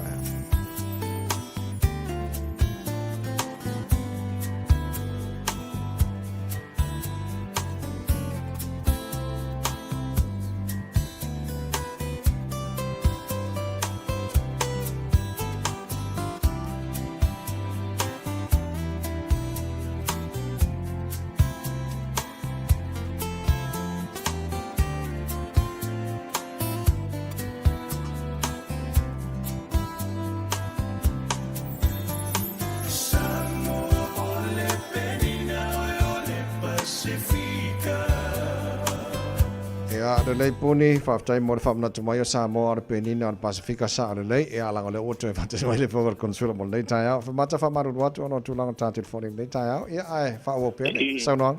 Ia, o le au te whaalongo o te pena le si solo le stona i nei. O lau te tango e tātou atunu. Ia. O le loko a le tātou malo e whaasa i tūlanga ia. Mani. Ina ia sila stoa ia i le roto a le tātou malo i mangele. Ina i sila stoa ia i le i tūlanga ia la ia te tau. Ia au tūlanga hui nā e taun sila ia i le roto a tapu i tūlanga whapea langa o le tātou malo. Ia a le ia te tau leo tu oraro atu. Ia se i sila stoa i o tau la fonga ma upu so na lafo i tusai ma le wha moi. Ia tano i whai sila o mai tau mai lo rangi ia ai me se fo i sila nei. Ia i tūlanga i wha moi rea o pape te whai la stona i nei.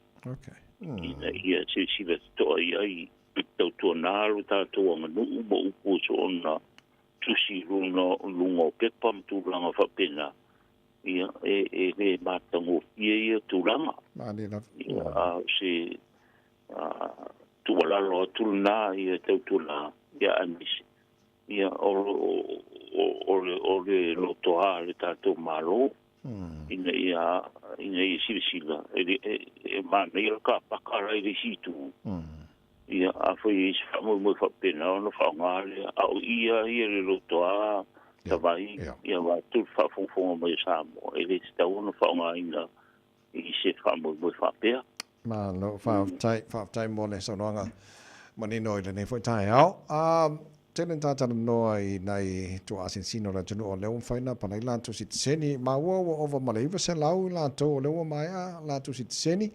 Ia fa moni ang fo la fa ana mo la to mon nei temi ia fa sta ia ta vai e tu me sicurezza tu ufficio o no le tele non hai dato ma tu ne a si mai e fe ngai men fa fitta li ma ia pi le o bo la tu si sen ia allo pe dato tu lu e tar sanga ia si sen ia me dato tanga matu o se son tele ma tele fa mai ia va no fo mai mo su fo ma lo ina ia me se fo inicio tar sanga so mai ia dato benefiti ia fa pena fo i tu langa tau no foanga fo i o fingo piona e no po i fingo piona tar sanga o mai tu langa pe mo si sem ni sila ia wa ta wala mo lo si sem ia o tanga no ni sila e ke mo umbara benefiti e mo tanga ni sila si vana le pensione tavai ia te manatolo o whangasolo pe fōwhanga ina ia paua. A pita, te miolo o mo benefiti mai le maro ia sosani nei o tatu tangata ia o mo sit. Manai. Ja, mol fa fo mai o lo e foi forms per na tala no male fianga consula nei verso mobile. Alai am sano nai mo forms lo fisa na fa fa mat. Ia. O lo mo ia forms tatu pisa multa samino o sitsinio na tatu tangata. Mal tu kuta vai tau. Ia se le whainga kao visa mai ngai o paku ka New Zealand. Manelo. O lo i pe fiu ko inga whaavao malo i kulanga al kai mili. E o whainga o fie le o mai o nei o tatu tangata siasi mai. Me se lava i wharo la vete. Tu koe umar wharo la vete o le kalsanga le visa. Io tu langa ta ua ia mawole ava noa e mawa isi tsenio nei e tātou tangata. Ia ai kulanga le visa ia o kompai pe fiu tanga ina. O lo i e fui se petition o lo whangaso lo i tua. Ta mari i fui mpai la unga le tātou tunu. Ia ia mawa isi to panga i tu langa le fui muti e visa mole. Malanga i mai. Samoa mal Pasifika. Ia tango tfuri tatu tunu e lango lea se ni ngā lima. Ia ina ia ave le parlemene ina sila ia mo awara kingo pia mo i visa. Pa i o kong ka o visa. Ia pe ko kongi hui lo pa se le alu man sau. Ai mai le visa fa le kong ia o kupe umanga me uma tavan. Sa o le. Ia Le ole atu la vano pe se vanga tau de fiesa no e fa malta por la menenta fa mo. Le o ni vai tau mana o mia tulanga i o li poti a leo mai Samoa. O no ni si o tau sanga pepa no fo mau. O ni si foi o tulanga i ngā ruenga o mana o mia la ia li poti mai le matanga ruenga o leo Samoa. Ia me whai una awala tu tatou official le tulanga. E mongo mai li poti o mai Samoa o tangata e mai le official le veo. Ia mani si atau tua tawai e whamana tu peo pe whanau pe whai pui pum tulanga whapena. Ia olo mwhai ana pa tonu ina tatou official. Le lau whianga whamata Konsula Malo Samoa i New Zealand nei fa malo fa te tele lava mole avano nei Taeao ia manu ia fai bole nei asolulu.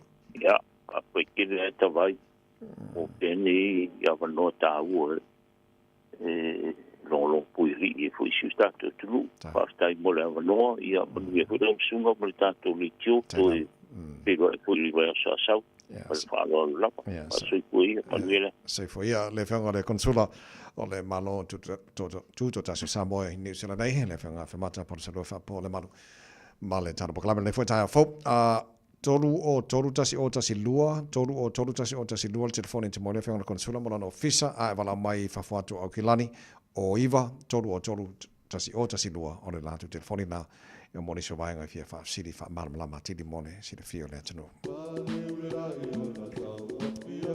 E lau Samoa ua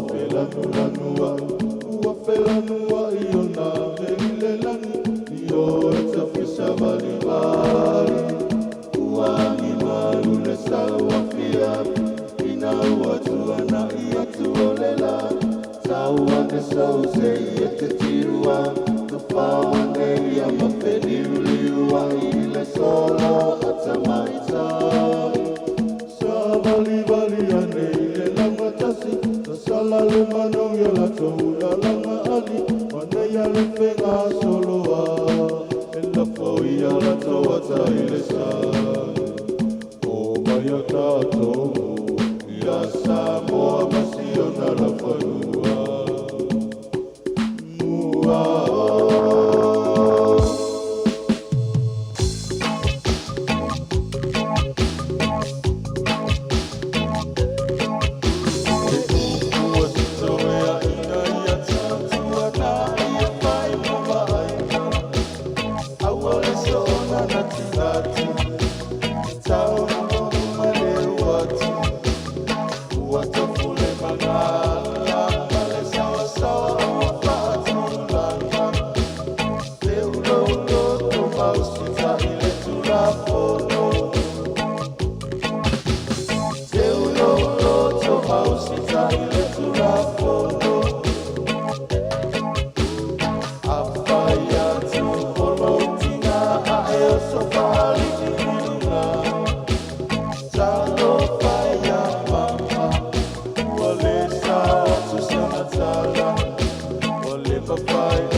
fitu minuto lo toro ta leo le tula iwa te pauna minute o le porkala me Malu le Taeao mo le foi Taeao fo fam siaki lo sa o fale tonuru ia pa o ta vale sa kimu Warren of Fitness mai mai nga uma afani o vale songa ya Victor mana finga wenga le Taeao World Auto Limited en fa so swani mo oe e nei mai nga rap songa Victor lo fatas mai mal ta to report le Taeao Victor pa te lon se mai uso ba no se fu Talo patelo ya savai Malu la sa Malu ko to no sunga leta ko Malu se mai por kimu ma sa vin leta ya la so ko wo re se bois ka leta ya Malu la fa le pia te o fa vai Manai el fam natu so Manai el fam natu ya ma tali poti fa bon mone Akai vai man matano fa ya ma te ta ko pesine ma tu nei su sene le te se ta tu ta va di ma te fambu o li va tasi le dua sala o no lua o ka potiso o le ta la balu sendi wana siero valo ya ke hava ko tu na ta to se man ma le ko si va ta sala tu va to malo sa ia ma to skeno e por ka te se por e foi tu na ta to por lo mo por lo discount ngata for le for gesi LPT thanks to with the lawsuit to sala to ni apa peno elero ko kesi e tenga nga vakusa ko kespo so uma ko ni fio tena spasu sala e ko kespo i de tato kamu ole tato for this leo de mato to atusi de tasi de mato de stama ki go apa peno for to fero ku service e pola wa service ya de for wa mata nga sui mari tau wa mata wan sau tau Malu ya pai masih belum tak balik pai posisi suatu baik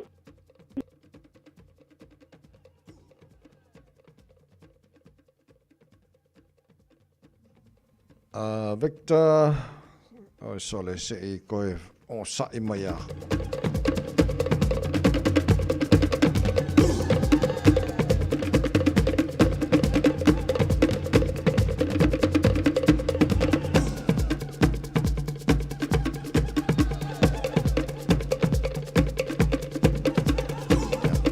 ta ni poti fa mon ya ole tato lifi ya fina vota tu ta vale do nisi mo lunga le tato poli lif le snoko o ngasa ko le pu pase fa pi le tato pa disunia le tato pu pase o mo fa fa to tongi va yaso wa su tala te mina mata da so mo tato pu pas so se mera va te fa tawa ya mato lifi lo ta vale pi lo snoko ya pe fa pa oro ta vale ya pe fa so pas que vamos por lugar que otro estaba lista tocamos o piso tato de fleas que no bebe cracks los feos y de tato a farisnia fale fue más todo más por usar a papel ni me fale ton wa ni venga o pa o ni venga por para o pa o y fale y de tato a farisnia después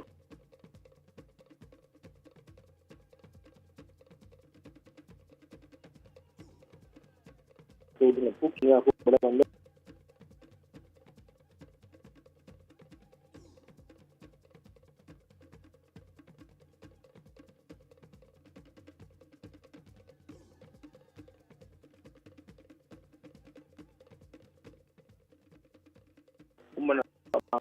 kwa pika sistema ni teu pa o duas sa somon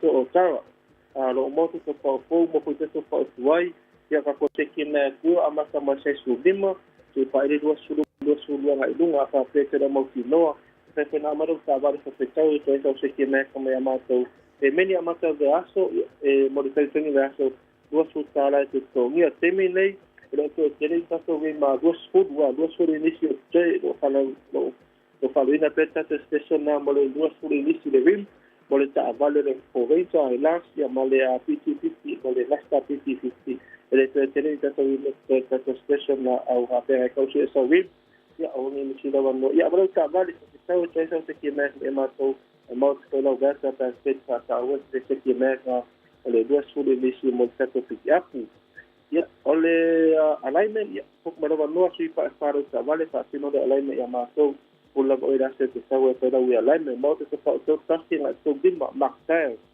so tasi na so dimma pa pe na ke mo tau ko fa bo no ta vale sai na tu fa to ko to dimma makta ile ta fa vale ne vai aso le tora apo hybrid le aso to ina su tala te ne vai aso dua te su lua to sanga ta vale na on le vai aso le si pe afta pe le pai ngata fora de min sko ta dia ya matou ya pa pe ne ko si fa ro ta vale ya pe te fa le ro ta vale ya ta dia matou de min sko i te tola la e dua te tfa wa ngata fora le kato farisilia metes foli o ivar fitasi tolu o ivar fitasi tolu o no mena te foli i le kato fa mo te mini fa feita vai mon matou no Ta Victor, mori foi faiva ole ne so lulu le tanto proclamina maro le tamo ole ni tayo fo. Salva mas mino lo tupena mai mo taru tar fo pe antala iva e le tayo. Nei fa te tele lo talo, lo tampo inga mori la verde ya solto ole nei tamai mini. Se fo mai Malu ya.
O te whaafeino i atu I le nei fo I Taeao Malu le soifua manuia. Usi mai alo whaafonga o tala wala Radio Samoa.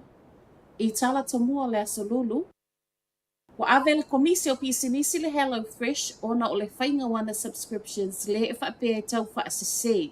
Wa afia ai maana paanga. O tu wa inga nei e whaapea o le tau ma whailava le Hello Fresh I atoe whaasaini tangata e whaawa waipea o na maua whaatau ngō pusa mea ai. O le papolenga o komisi o pisinisi, o le whaasaini leo o tangata ai umane wa whaawhainga tau na toe momotu subscriptions nei e whaawa waipea. O na to e sea mai tupe mai alato tusi tupe, whaapea ai mea ai ki liva. O subscriptions o se whainga ua tele ina whaau ngā e pisinisi nei o na pō. Ma isu enga na whai au se tālia na mawai o le tolu kuata o tangata na lesi tala I whainga nei. E le I fia muli ane na ua paso e toe whaale au ngā. O le toa tele fo I wato e moli mau e pei o lea na wha malo sia I latou ia wha awa o bea o na totongi subscriptions. A o taati ai le tū la fono le nei mata upu wato e wha ato ese le Hello Fresh I tangata a fia. Ma o lea lava fo I na vave o na whaia I eila na wha ai unga isu e. Ina ua la ngā mai el komisio ki sinisi. Wa whai mai ei manisi, e ono a vea so enga nei wha asanga le Hello Fresh ma amatanga, o le so e a tili le malo, o whainga nei e whai ai subscriptions I New Zealand. Ua wha amauti no mai le minister le wa I whafua New Zealand, Winston Peters, o lea ua maua, le e wha awa wina tiu te tau ave o le haiko mesina o New Zealand I lona tona, Chris Seed. O Seed, o ia lea sa ngalua o le haiko mesina I Canberra ma Port Moresby, ma o le vai aso fou lea ua whaasauni e malanga I lona tona. O le awano ai o le tofi haiko mesina I lona tona ua sau I le mai a whaate ai Peters o Field Golf I le vai aso tā aluai. Ona o ana la fonga ia na whaia whaasanga le peresitene o America Donald Trump.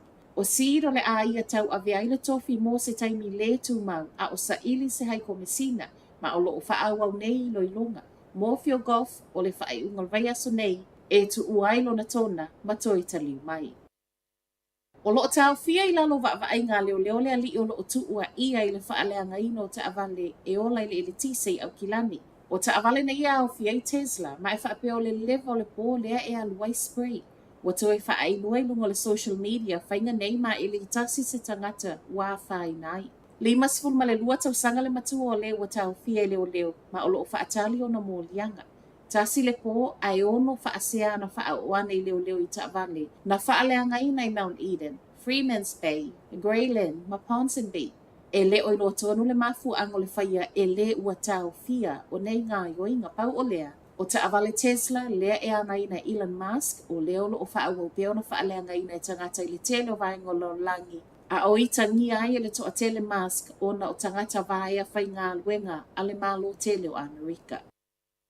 Wa malia le NZTA e toi whaatala noa le suingo le atu uai I lunga le sawa e whio I eita avale I lunga le State Highway ono. Ma ua whai ai ono le toa tele o tangata o lo o te tei. O le State Highway ono leo lo o toi whaatalo sanga le whaalea o ngā fuafuanga I tu uai I lunga le sawa. O vaenga nei ata whai ma Wakefield. I le umai o le whonotanga I le asunga fua le vai aso nei. Na toi whai mai el komiti o whela ua inga, o le a toi whaatala noa I le whaai unga le masina le nei, wha moe, e tatau na maua se tali mauti noa ai ele I o I le aso mua o le masino Iulai lea e whaatali I alo I ai. Le toi tu I lunga o le sawa whaatakula.